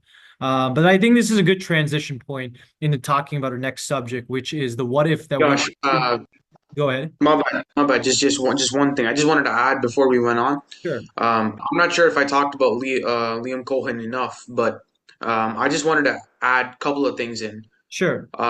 When it comes to Liam Cohen, one thing that I feel that's just not being mentioned enough is because of the whole drama and the sequence of events that happened Mhm. from him leaving the Bucks, the organizations having a Right. mix-up between each other, and his whole Duval incident. I mean, we say it as a meme, but really, that I think I would also say in your case, I might speak for you here, but that might have been one of those things that actually made you feel more disturbed, more I than honestly, all for the me, other no. Honestly, stuff. I thought it was one of the stranger things I'd seen, but I don't think that really is an indictment on his leadership. I think any player Sure, and coach understands the business side of it. You get a job to come back to the Buccaneers to be the highest paid coach, and at the same time you're being kind of pulled away by the Jaguars. I feel like yeah, that's more of an indictment on how Shad Khan has done business for right. years on end. Just like I mean, we talk about the fact that he fired Trent Baalke late, and no one wanted to really coach with Trent Baalke. And this is not like the first time. The same thing happened when they hired Doug Peterson, right? Right. And Where Urban Meyer. Yeah. right, I think it just speaks on how bad Shad Khan is as far as handling the Yeah. business side, where he has to go out of his way to pay Liam Cohen that much just to entice him. See, Um, the other thing for me is this. You have to look at some point, when you look at Shad Khan, he's mm, the owner of Fulham, which is another Premier League team in uh-huh. soccer, if you guys watch in the UK. Fulham has never been above a top eight seed in any of the years he's been an owner. The Jaguars have never been relevant in the playoffs as long as he's been an owner. There's just Only one when year, you and that was a one-hit wonder, right? exactly, yeah. When you add all those things up, is there's obviously something wrong with there's an organizational flaw. Now, Right. when it comes to Liam Cohen, though, this is the thing that I'm personally disagreeing with. When you look at Brandon Staley, and he's my guy, but I will say Mm, this: you look at Brandon Staley in 1 year, right? He had everybody's heads turned. Ben right. Johnson proved 2 years in a row. Staley just did it 1 year and decided to take the head coaching job. Look at Liam Cohen. We have to understand Baker Mayfield wasn't a starting quarterback before the Bucks. We have to understand the only time when Baker Mayfield was relevant after Cleveland was when he made that comeback against the But Raiders this is his with the first year. Rams. Last year, Dave Canales was the offensive coordinator, and the only other time that he's been an Sure. offensive coordinator was in 2022 with the Rams, where Sean McVay Mhm. calls the plays, number one, and two. I don't Okay. even think to Liam Cohen. This is kind of for Liam Cohen. I don't Mhm. even really think he got a chance to display how good he could have been because half that offense was just injured to hell and back. Matthew Stafford was Okay. hurt, right? The only guy who he got to show how talented of a play caller he was Baker Mayfield, but that was only for 3 weeks at the end of the year. Sure, but all I'm saying is this: Baker Mayfield is playing like a Pro Bowl quarterback since Liam Cohen became the offensive coordinator. If we're being honest, Baker Mayfield had the best season of his career with Liam Cohen as his offensive Sure. coordinator. This man has, it's clearly been seen. He knows how to develop quarterbacks. He knows how to take them to new heights. And if we're talking about the whole situation that Sean McVay is calling the plays, if I'm not wrong, Kevin O'Connell was also on the Rams staff. Sean McVay called all the plays. True. But If I'm not that's where wrong, I think there's a difference in leadership. Kevin no, O'Connell is no, I, very I much understand. I right. understand personnel. Right. No, no, no. But this is what I'm saying.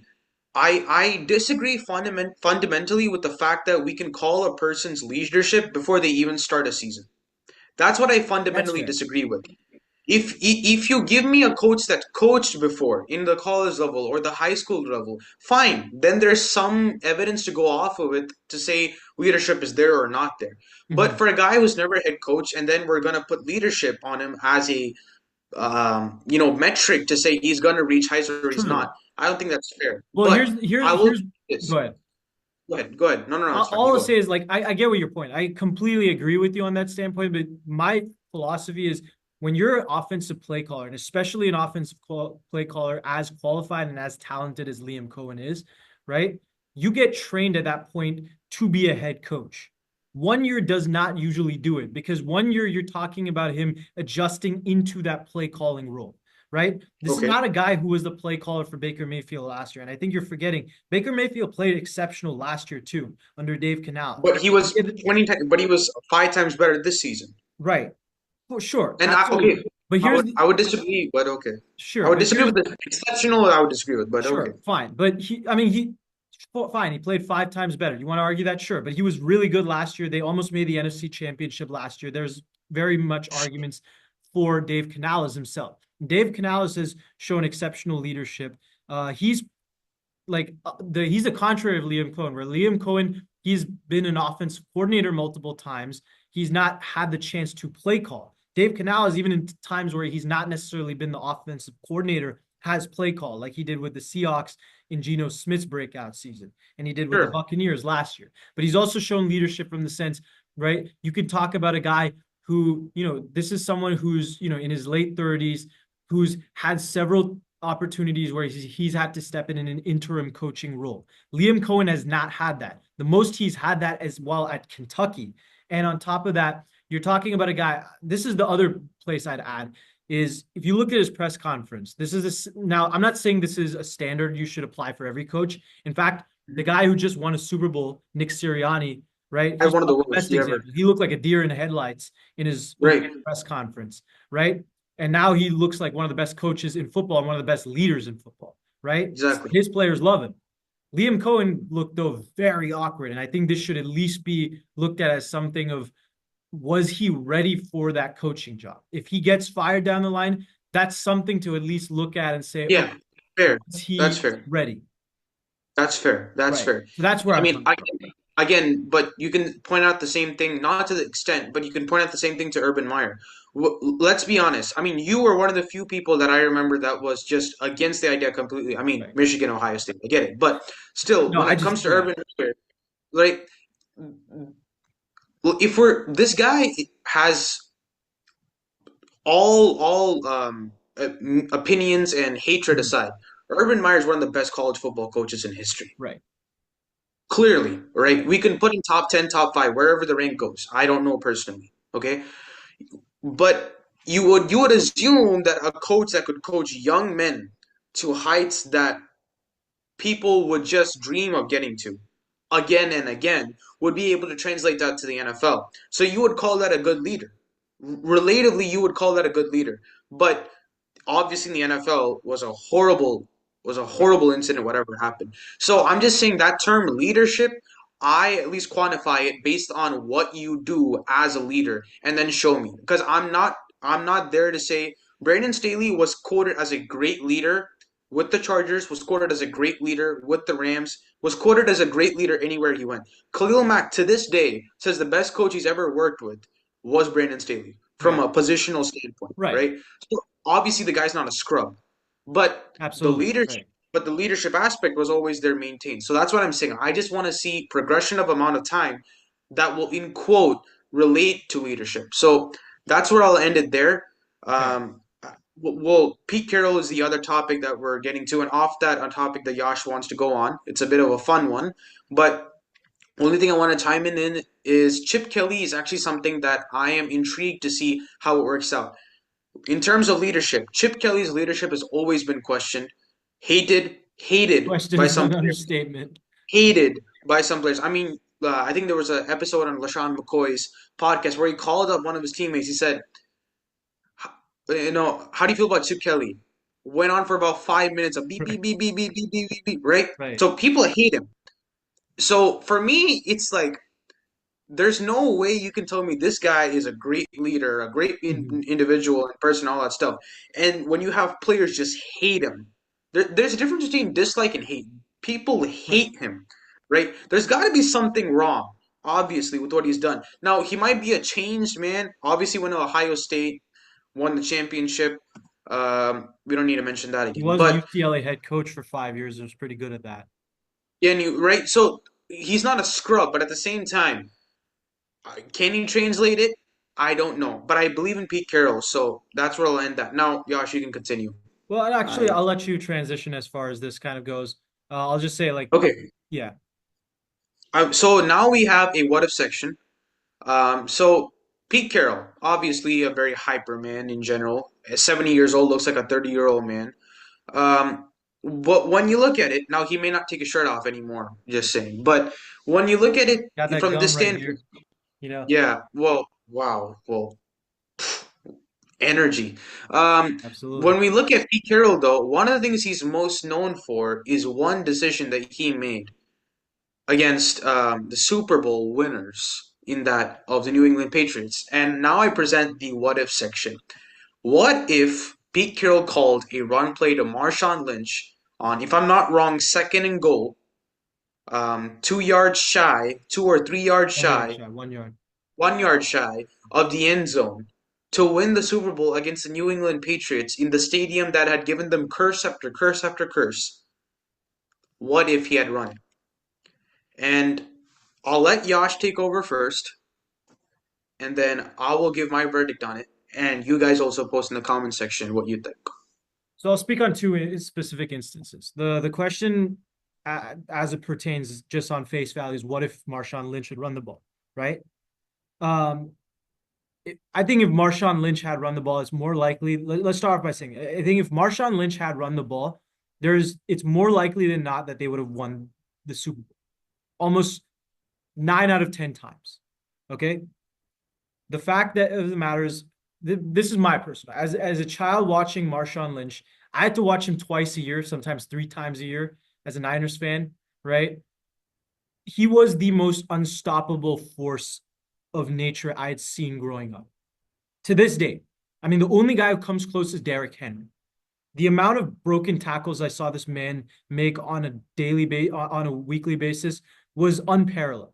Okay, this guy could take all 11 guys around him and move the pile about 15, 20 yards before running another 30 yards. And then maybe he'll break another 5 yards and get a touchdown, diving backwards, that type of stuff. Yeah, that's I mean, insane. Yeah, that's just the guy Marshawn Lynch was. He was unbelievable at breaking tackles. And he did that the play right before before that infamous pick that Russell Wilson threw. He broke, I sure. think, about 4 tackles and got the Seahawks right on the precipice of the goal line. Marshawn Lynch was the best offensive player on the Seahawks. It made sense to say, okay, let's run the ball with it, right? Um, but at the same time, I do not agree with anybody who sits here and says that that on that second down play specifically, that the Seahawks should have run the ball. And here's why. Okay. Look at the situation that they're in. Okay. Akila is laughing. Here's why. Okay. I'm not saying that they should have thrown the ball on all 3 downs. Certainly not. If you did that, you deserve to lose. But here's the thing. The Seahawks had only 1 timeout. Okay? The Seahawks had only 1 timeout. So if I'm a coach, if I'm a head coach in the NFL, the first thing you want to make sure you do is get all 3 opportunities. When you throw the ball, right? When you throw the ball, if it's incomplete, what's the worst thing that happens? The clock stops, right? If it's complete, it's a touchdown, right? If the Seahawks incompleted the ball, they get 2 more opportunities to run the ball. Okay? You get a 3rd down, right? So you call the play. Hypothetically, let's just say Marshawn Lynch doesn't run the ball or doesn't get the ball inside. Okay? So he doesn't get the touchdown. All right, it's 4th down. Now you do or die. You give the ball to Marshawn Lynch again. If he runs it in, touchdown, Seahawks win. If he doesn't run it in, the Seahawks lost. They deserve to lose because, they went all 4 downs and they didn't get all 4 downs. So that's where I stand. Now, I think the big problem with that specific play is at the end of the day, if the Seahawks were going to throw on 2nd down, which like I said, on 2nd down of all downs, it should have been 2nd down that they threw the ball because they were on the 1 yard line. They got three opportunities, and specifically with the look that the Patriots gave, right? They gave what was it?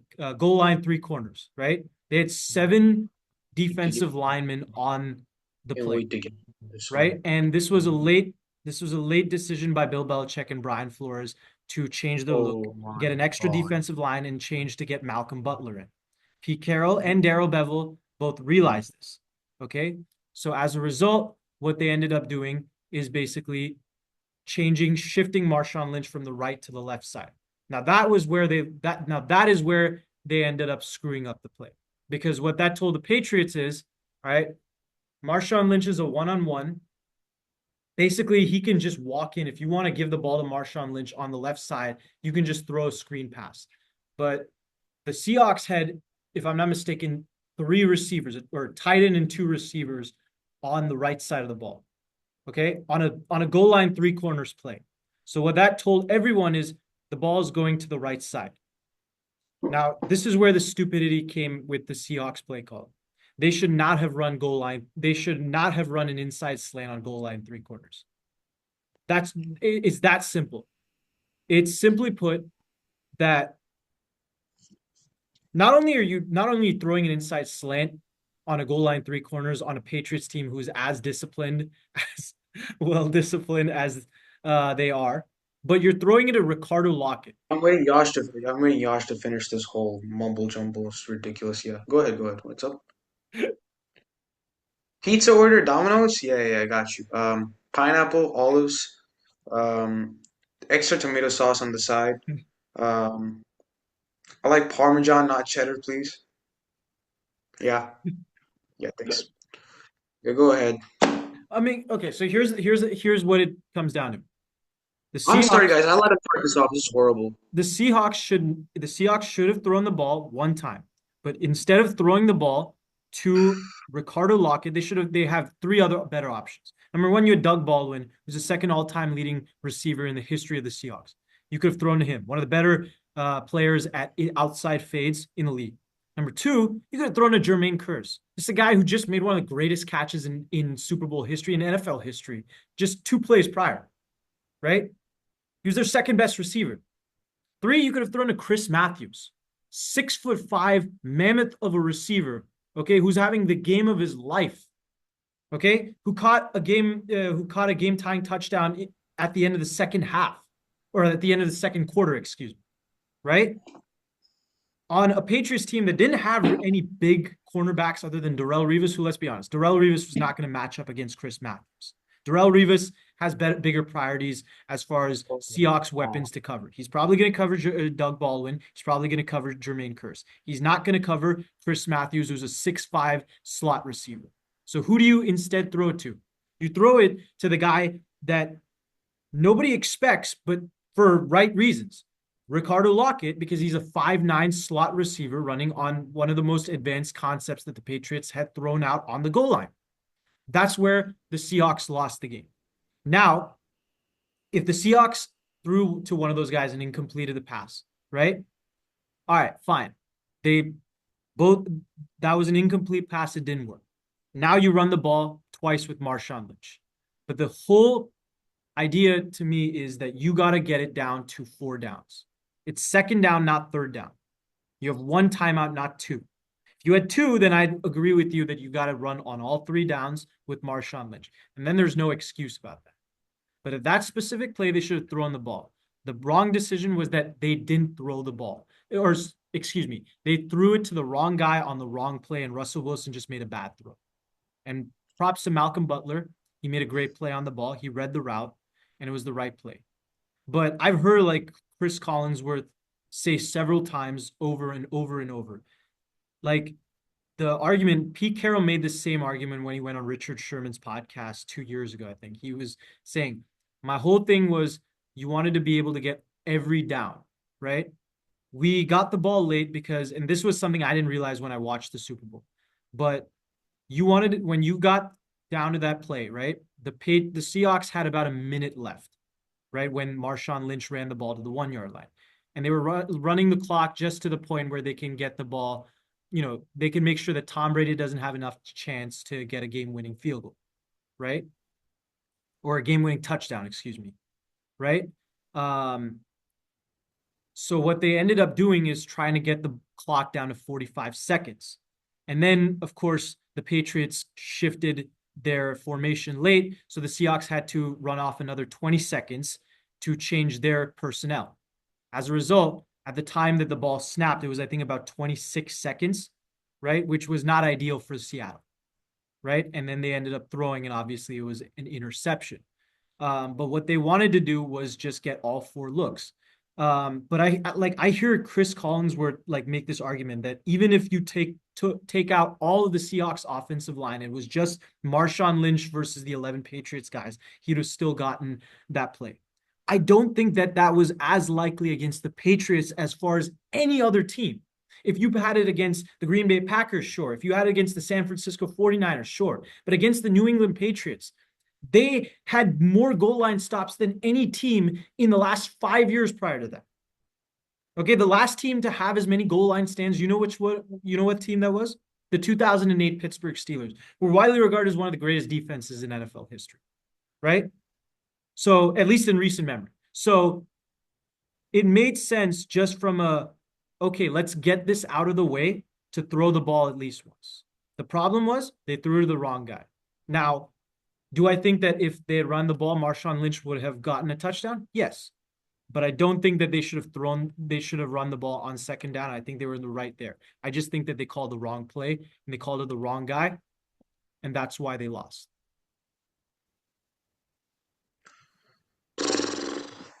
Look, this is a ongoing debate that should have never been a debate in the first place. In order for something to be a debate, there has to be some reasonable thing, not just some. I'm going to make a reason just for the sake of it. Let me pull this up. The interception on goal line happened at 24 seconds left in the game. 24, So absolutely. 26 seconds left in the game. Now you're telling me I have 3 timeouts. I'm going to use all those timeouts out. Now, let me say something. When you're at the 1 Seahawks have yard one line, timeout. all right, sure, 1 timeout. You have 26 seconds left in the game. If I run the ball again and I don't get it, I have a timeout. And I'm only going to get closer with Marshawn Lynch, who cannot be tackled by 2 guys. Sure. I'm going to go for it again and again and again. Sure. Easy. Let's point out another thing. We talk about the New England Patriots and their vaunted defenses. Marshawn Lynch, 24 carries, 102 yards, 1 touchdown, 15 broken tackles. Sure. Sure. No, it's not sure. Sure. It just goes to show they can dominate on the run game. Now Sure. you're telling me about passing the ball, right? Here's the truth. Why did Bill Belichick sub in late? Because he saw 3 receivers. He doesn't check in another cornerback in if he doesn't see 3 receivers. If he sees 2, he checks in 2. If he sees 3, he checks in 3. Simple as that. Sure. You don't put in 3 cornerbacks until you see 3 receivers. It's as simple as that. Why did Malcolm Butler pick off that play? Because they ran it in practice 24/7. Now, this may be a compliment to the Patriots defense and the way Bill Belichick sees things and his ultimate coaching staff, but at the same time, you got to give it to Malcolm Butler, who read the play. Absolutely. The simple truth is this. Marshawn Lynch was the most unstoppable running back that season. He couldn't be stopped by the Patriots defense. Now, let me bring this up. On that drive specifically, you know what? Yeah, I'm actually pulling up ESPN right now. Sure. I'm going to go play by play. In that last drive, 7 plays, 79 yards. Let's see. First and goal at the New England 5. Marshawn Lynch, first carry, 4 yards. Right. Immediately 4 yards. If I ran an I right formation with Marshawn Lynch, I win the game. Now, your point is this. At least you haven't said it, but I think this is your point. Now, if I score a touchdown, I give the Patriots 25 seconds to get a field goal and tie the game and get it to overtime. This is my point. Is the Legion of Boom not the same defense? That's not my point, but sure. Well, okay. Well, I don't see why else you would be worried about time management for that reason. But, okay. It's not about time nevertheless, management, it's about down management. it is. First down, second down, third down. No, but Absolutely. down management is time management. On the second and goal, if I throw the ball and if it's incomplete, I stop the clock at 26 seconds. I run the ball again on third down. I don't get it. I call a timeout. I have 15 seconds left in the game. I go in for the end Yeah, zone. but and you the have one score, I timeout. seal So the if you game. run the ball on a second down, with 26 seconds, right? You run the ball Right. and call that timeout. Now that's the final play of the game. That last play is the final play of the game. So on a What? third down, you're running the ball. Okay. So And I'll score with Marshawn Lynch. and what if you don't? Let's just say hypothetically you don't. Then I deserve to lose. Then I But that deserve to lose. but you're gonna get that's what I'm saying. One way or another, you're going to get two opportunities.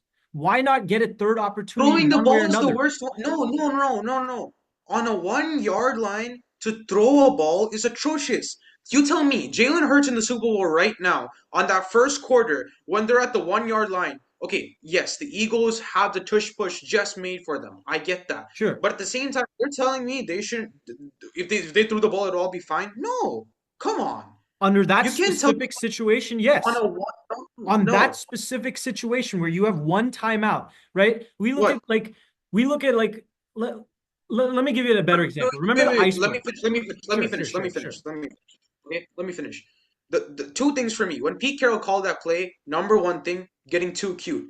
And Belichick read it Yes, I immediately. agree with that. You do not need to throw the ball. See, I don't care about the type of play. It was a bunch or it was a trips or it was a twins, whatever it could have been. Hell, you could have called it Sure. apple pie or whatever you wanted, okay?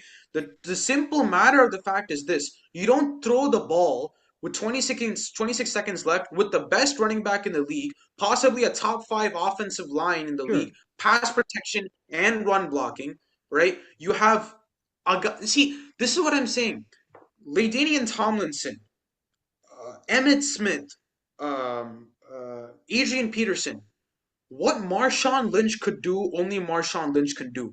That's fair. Nobody could break tackles, be as strong, as just dominating as Marshawn Lynch. The closest to that is Derrick Henry. Sure. Marshawn Lynch was unstoppable. I don't see any logic at all. I don't care about the downs. Screw the downs. How do you not give the ball to Marshawn Lynch? He just got you 4 yards on the first drive at first and goal. You got the luckiest catch in NFL history, and Right. you're still just deciding to throw the ball. To me, Because and you're trying to give secondly, wait. as many opportunities as you should have, which is four opportunities to have it. If you Okay, no. Tell right, me this, Josh. Tell me this. They get the ball in the end zone sure. by running the ball with Marshawn Lynch on second and goal. Who wins the game? Realistically. And what if you don't? That's my question. Stop it. Okay, what if I don't? I call a timeout again. I'm on inches. You don't think Marshawn Lynch gets on inches? There's a possibility. There is a possibility. Stop it. Oh my Crazier God, there's things a have happened possibility in that the the apple may NFL. not fall. Did There's a did possibility that the apple may not fall from the tree. Come on. and there's also an opportunity. There's also a possibility that the Josh Allen and the Bills would have won with 13 seconds left in the game against Patrick Yeah. Mahomes. And now you want to bring that up? Let me point this out to you. Tell me Tom Brady's agility. Tell me Patrick Mahomes' agility. Number one. Number two. Tell me Patrick if Mahomes the threw two Bills. plays on that. Hold up. Agility, not ability. Agility. Secondly, Sure. tell me if the Bills' defense is Legion of Boom. And I'll stop there. Legion of Boom was one of the most destructive defenses in NFL history. And by the way, the Legion of Boom had never been beaten by Tom Brady prior to that Super Bowl. And Tom Brady was having a field day against them that day. So they're Sure. outliers. But tell me this: 75 seconds, he's gonna get it down 25 yards. He's gonna get it down in 26 It's or what? Tom Brady. He's done a lot of different things. No. He's come back when they had And a he's lost 3 Super 99% Bowls. chance to And lose he's against the lost 3 Atlanta Super Falcons. Bowls. And he's lost 3 Super Bowls. He's lost 3 Super Bowls, but he's also put up 500 yards in one of those Super Bowls that he lost Right. Against the Atlanta Falcons. Tell me the Atlanta Falcons or the Legion of Boom. against the Philadelphia Eagles. Fine, sure. Whoever Yeah. it is. Just tell me if they're the Legion of Boom. They're not, right? Exactly. The Legion of Boom would crack anybody up. And people forget this. Michael Bennett dominated on the defensive line that game. He would have got to Brady. This is what I'll point out. Sure. Every single Super Bowl that Brady has won when it's been close games is when his offensive line can get by. Right. Can get by. Not play well, can Right. get by. Sure. Michael Bennett was destroying them so hard. The only reason why, if you saw Brady's stats that were so high fly in the fourth quarter, was because they took so much of time into every single Absolutely. thing. They had 5 minute drives, 7 minute drives during that second half. That's why they were able to win the game That's fair. ultimately, That's fine. You're right. right? You don't have 26 seconds. If you have 26 seconds, you can't hit Gronk on a go route because they'll double team him. They'll double Yeah, team him. You hit Julian absolutely. Edelman, he's going to get 10 yards inch by inch by inch, Sure. and you got to rely on a field goal kicker. Now, Gotkowski, wonderful field goal kicker. I'll give you that. But it's the Legion of Boom. Okay, I'll rest it at this. I'll rest it at this. My only argument in this entire thing is throwing the ball tells me two things. You don't have enough faith in your defense to stop Tom Brady. Number one. Number two, you're essentially now this logic of yours that you're saying I want to get every down possible. Fine. In that situation, throw it out of bounds. Don't throw it to receiver. Throw it out of bounds. Right. They If should have if thrown it if inside your one way or real another. intention, This is where I agree. I don't think that they should have thrown the ball inside. I don't know no, but why I they just did, don't and understand. I don't know No, why no, they no. threw it to Ricardo Lockett. My my Josh, but my my only point is personal this. opinion is if they wanted to throw the ball, right, they should have thrown it on a fade to either Jermaine Kearse or Chris Matthews. Because the worst thing that happens is Russell Wilson overthrows the ball and it goes out of bounds. The best thing that My happens only is point is one this. of those guys Actually, I catches just the ball and it's a touchdown, right? look. My only point is this. I just don't see any logic in the way that you don't feed it to Marshawn Lynch 1 yard away from the goal line. I don't see any logic in it. Now you're telling me, what if he doesn't get it in? Let me ask you a question. When you're throwing the ball, what if he intercepts it? Is that not a question you're going to run in your mind? If you're going to also ask the same question if he's not going to score a touchdown now? Then but you Come know on. who that is an indictment on though, right? If he throws the ball on a play like that, that's on Russell Wilson one way or another. No, it's on Pete Carroll. No, 100%. Look, not at look, all. Russell Wilson Because if takes you throw play. the ball No, no, that no. one play, Hold on. then you Hold on, get hold on, hold Marshawn on, hold Lynch on. two opportunities anyway. So what does it No. matter? What That two second down play opportunities? doesn't matter at that point anyways. Then if you run the ball twice on third and fourth down, and and you fail to What convert, you deserve what to lose. in 20 what in 15 seconds run the ball twice? With one timeout, yes. Because My only third down, if you have third down and you still have your one timeout and you run the ball, right. okay, you call that timeout, okay, you still have Yeah. 10 seconds.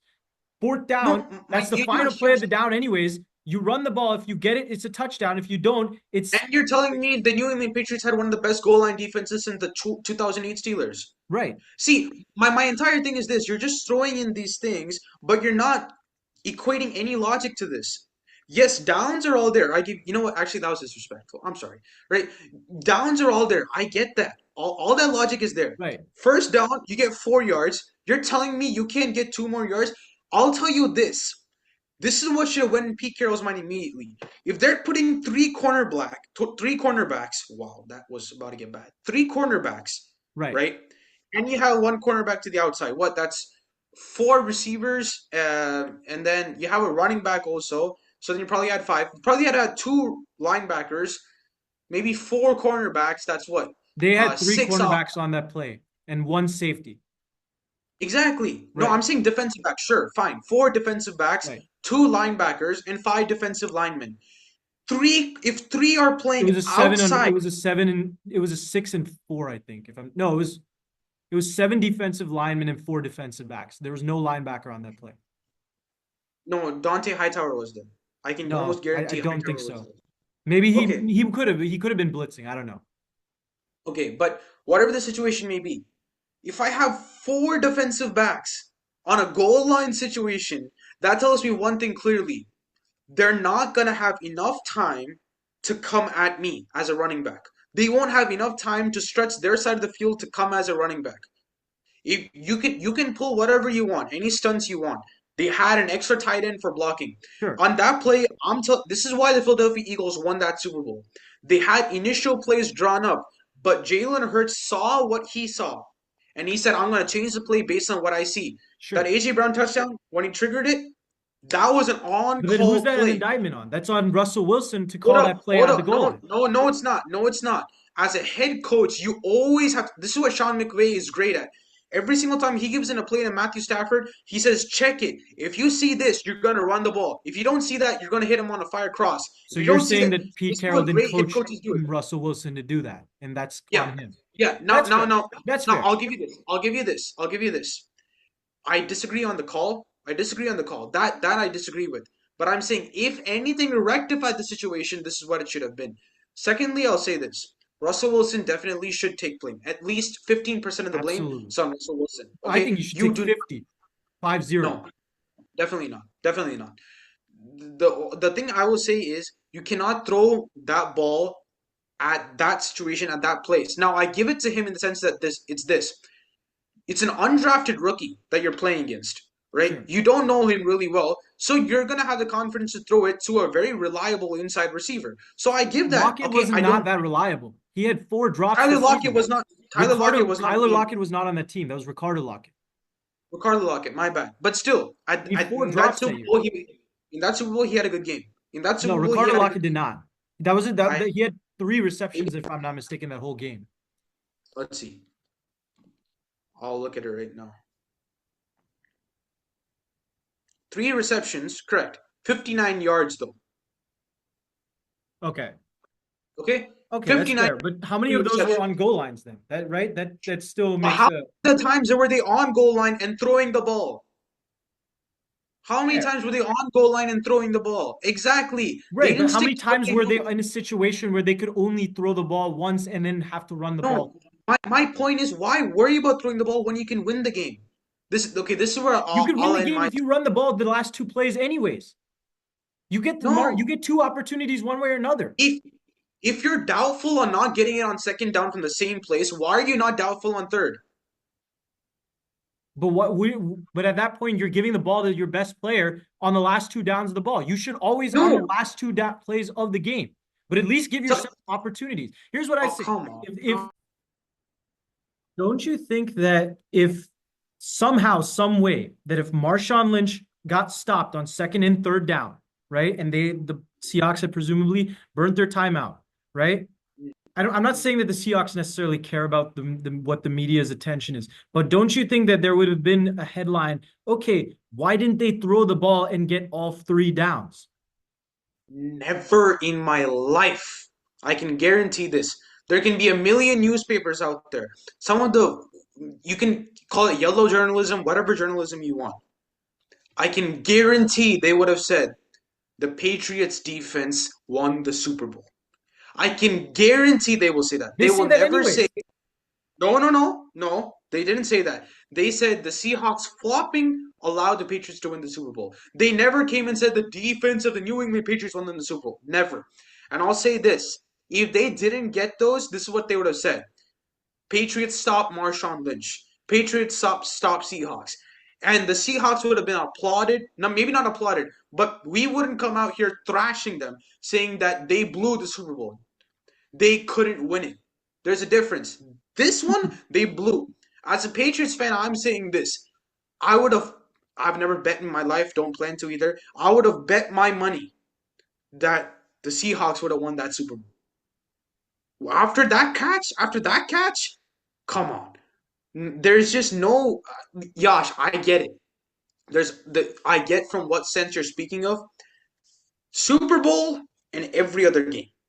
Super Bowl and every That's other game. exactly what Super Bowl and any other game. So you have to prepare for any circumstance in the Super Bowl. Yes, but my point is this. You're talking about the fact that I'm going to throw it so that now I can be able to use all my downs to take down the time. Let me say this. You throw it, and then you run the ball with Marshawn Lynch. He doesn't get it. Right. Now all of a sudden you have utmost confidence Marshawn Lynch is gonna get it on fourth down. He's your best player. You have to give it to him anyways. You want to give it to There him we nonetheless. go. There we go. You Right. give it to your best player to win the game. But this isn't okay. We've seen that you Josh, argued earlier. Sure, you argued Okay. earlier, right, about how with other how with other teams like with the Jalen Hurts, right, on a goal line situation, right, all they need is 1 yard, and they have to give it to the most reliable play that they can, which for the Eagles is Jalen Hurts, right? We saw Right. the same situation play out in overtime last year with the Chiefs and the 49ers. Okay? Right. The Right. Chiefs were on a second down play. Okay? Granted, it's overtime, so it's not as black and white. But they had a situation where you have to manage your downs. You have, I think they were on No, a they don't. second and 3, No, they don't. right? What do you do Josh, on they that didn't play? have to. In overtime, they had to manage their downs? Yes, because of the time clock, No, because it's no, past it's the two not. minutes. Josh, that's what I'm getting at. Overtime rules nowadays is completely different. Tony Sure. Romo pointed this out in the Yeah, Super Bowl. absolutely. It doesn't matter. They can keep playing on and on and on. Sure. They're in field goal range, so they're safe. I'm going for the touchdown after this overtime ends. Second period, I'm going for the touchdown. Okay. It's a that's simple logic. I'm saying here, when Sure. you don't have all those things in mind, all I'm saying is this: 1 yard, 1 yard. Your man has got 102 yards over the course of this game, above 4 yards a carry, Sure. maybe five, maybe slightly less than 5 yards a carry. I I don't know how to explain this, but you have five defensive backs. You have six linemen or seven linemen. I don't care what the situation is. Right. You cannot tell me that the best running back in the entire NFL has already dominated you throughout the game. He's your best player on the field. I'm losing my voice over this. He's the best player on the field. And you're telling me I can't put him in the end zone? In one I can't play, put him you in don't the end zone? have to, is what I'm saying. There's one play where you don't have No. to. Every other play, a third and a fourth down, you have to run with Marshawn Lynch. At that point, it becomes a black and white situation. With this one, this was the most ambiguous play the Okay, Seahawks could have tell me had. this then. Tell me this then. Why do you have to burn down the downs? Why do you have to burn down the what? Downs. Downs. You're saying we need to get rid of all our downs and then get the score, right? I need to burn down first down, second down, third down, and get it on fourth down or get it on third down. That's what you're pointing to, right? I want to burn down all my downs, Right. right? Essentially. Why? No, not burn down, but you want to have all your downs. You want to use all your downs. Okay, use all your downs. Fine. Burn, use, Right. whatever. Okay? Why? 26 seconds left. Why? In 26 seconds, because if you have only two downs and by somehow some means the Patriots, the Patriots stop the clock, or Okay. not stop the clock, stop Marshawn Lynch on both plays. You don't want to be in that situation where you're racing back to the line and have to try to spike the ball and not spike it in time because the clock runs out. And not get that All I'm third saying is, opportunity to say, hey, all maybe Marshawn Lynch, if maybe he didn't get it on first and second down, maybe if he didn't get it, maybe we can try running it again with Marshawn Lynch, or hey, maybe we can throw the ball if we don't have the confidence in Marshawn Lynch. You don't even get the opportunity to ask what if that happened. my point is this. A man who's had 102 yards off 24 carries had the best season of any running back in the entire National Football League that season. Couldn't be stopped by any team in the playoffs, couldn't be stopped by any team in the regular season. If you don't give him the ball, from your standpoint and Pete Carroll's standpoint, I just don't have the confidence in him getting it in. That's what it tells me. If I give the ball and you get into the end zone, it tells me confidence is lacking in two areas. I'm not confident in Marshawn getting it in the end zone because the Patriots have a vaunted defense on the goal line. Sure. Second, I don't believe in my Legion of Boom, literally a top five defense That in the last history of part the I NFL could agree with. I to could stop see to Pete stop Carroll Tom saying that. Brady. Right. I could see To Pete stop Carroll Tom saying that. Brady. Because it's Okay? Tom Brady, yes. It's one of the greatest defenses in NFL history. And we have to understand one thing. Tom Brady, prior to that Super Bowl, was 3-2. The same Right. situation Patrick Mahomes is right now. And he hadn't So won a we Super don't Bowl in 10 years. at that time, Tom Brady wasn't considered the GOAT. No. He was merely considered a shadow of Joe Montana. Okay? Right. That's the truth. Absolutely. Now, if Yes. we put into the situation, the Legion of Boom who have stopped Brady every single time he's played against them, Mhm. the fact that Brady was only able to throw underlying passes inside the middle to catch and go on far distances, Gronk was completely injured that second half. First Right. half had a great game. Second half was just really battling it on anywhere he could. Right. Brady had 2 picks in that game, by the way. Let's just point that out as Yeah, well. he did. Had an under. I think he had.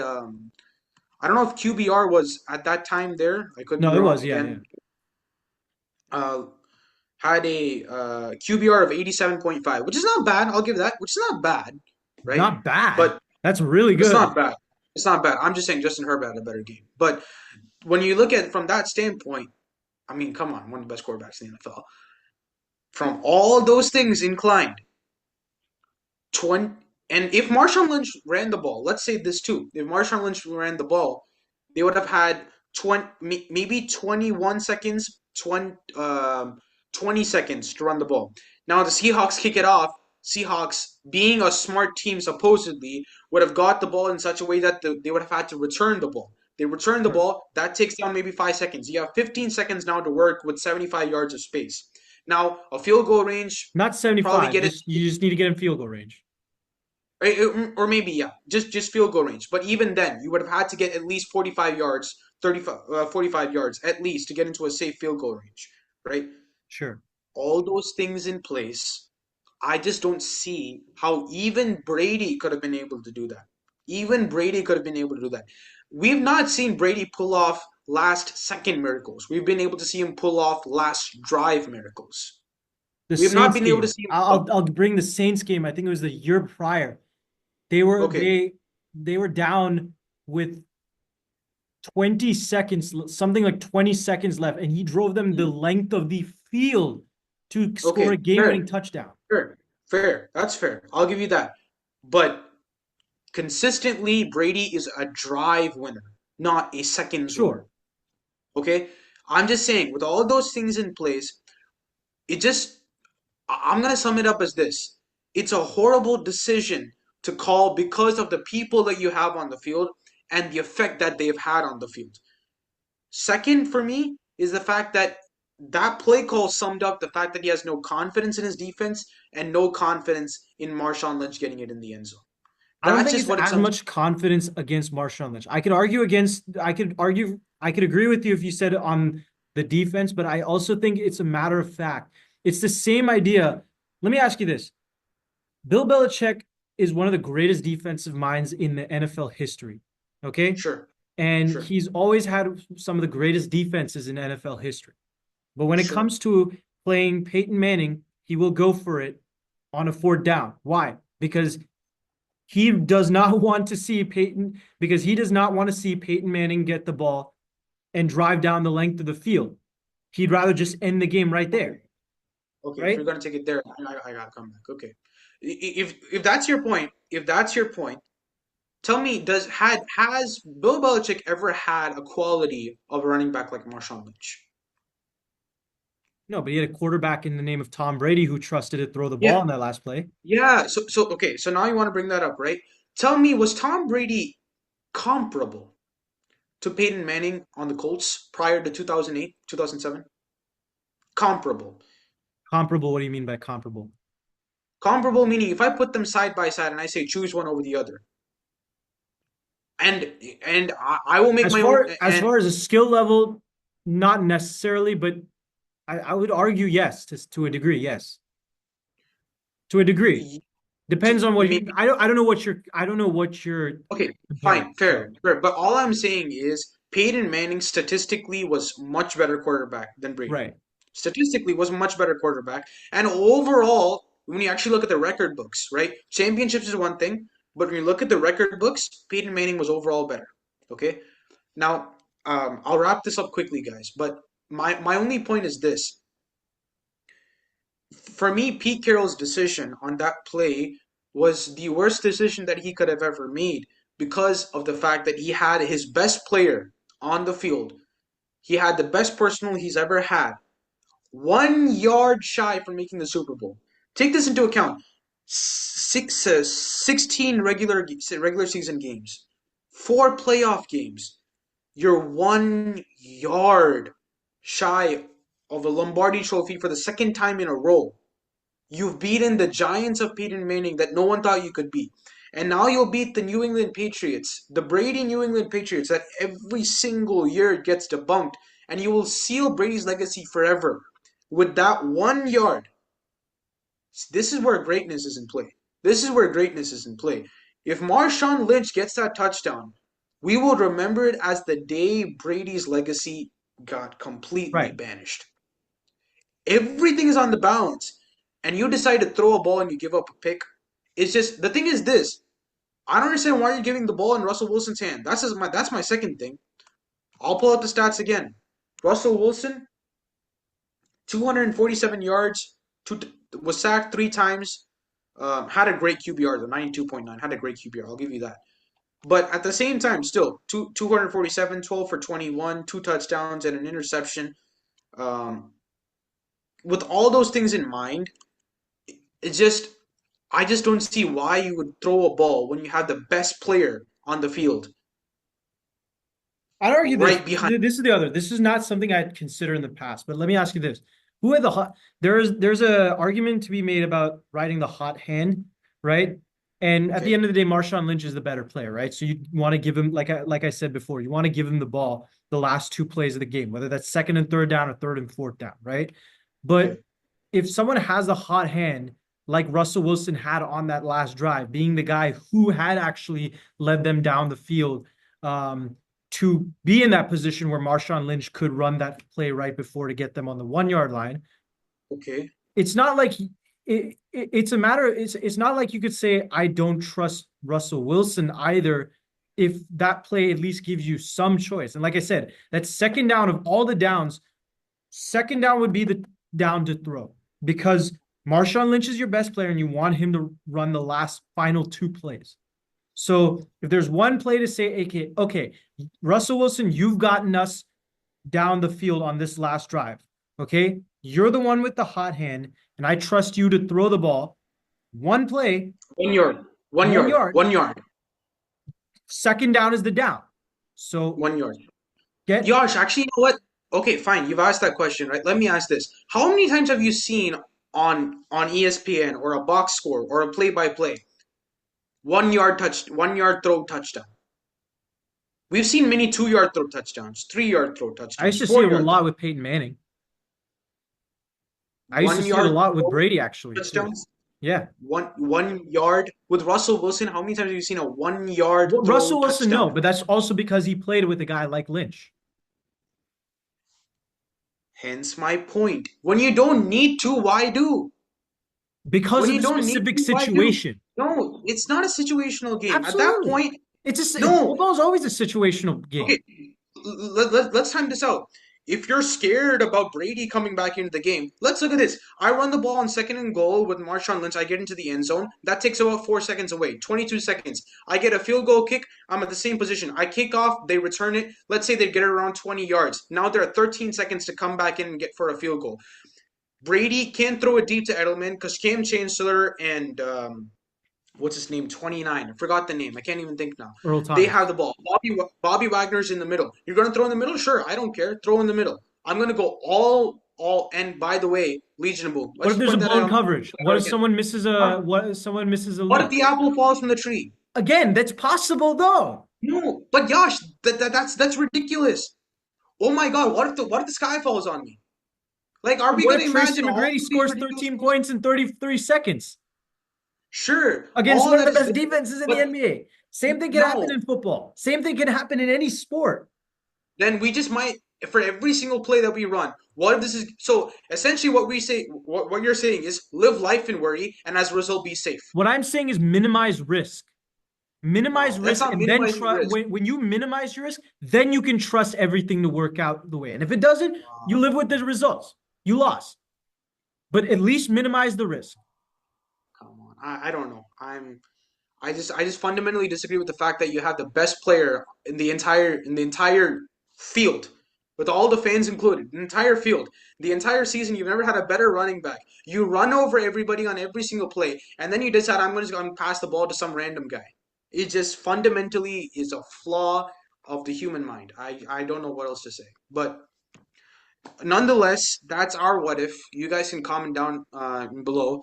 I'll be getting my Dominoes soon after that horrible set of events. It's probably cold now too. But anyways, that was a good episode. I think personally, I enjoyed it at least. Hope you Absolutely. guys did Same. as well. Again, note down what you thought about the what if comments, and we'll see you soon. Have a great day, guys. Thank you.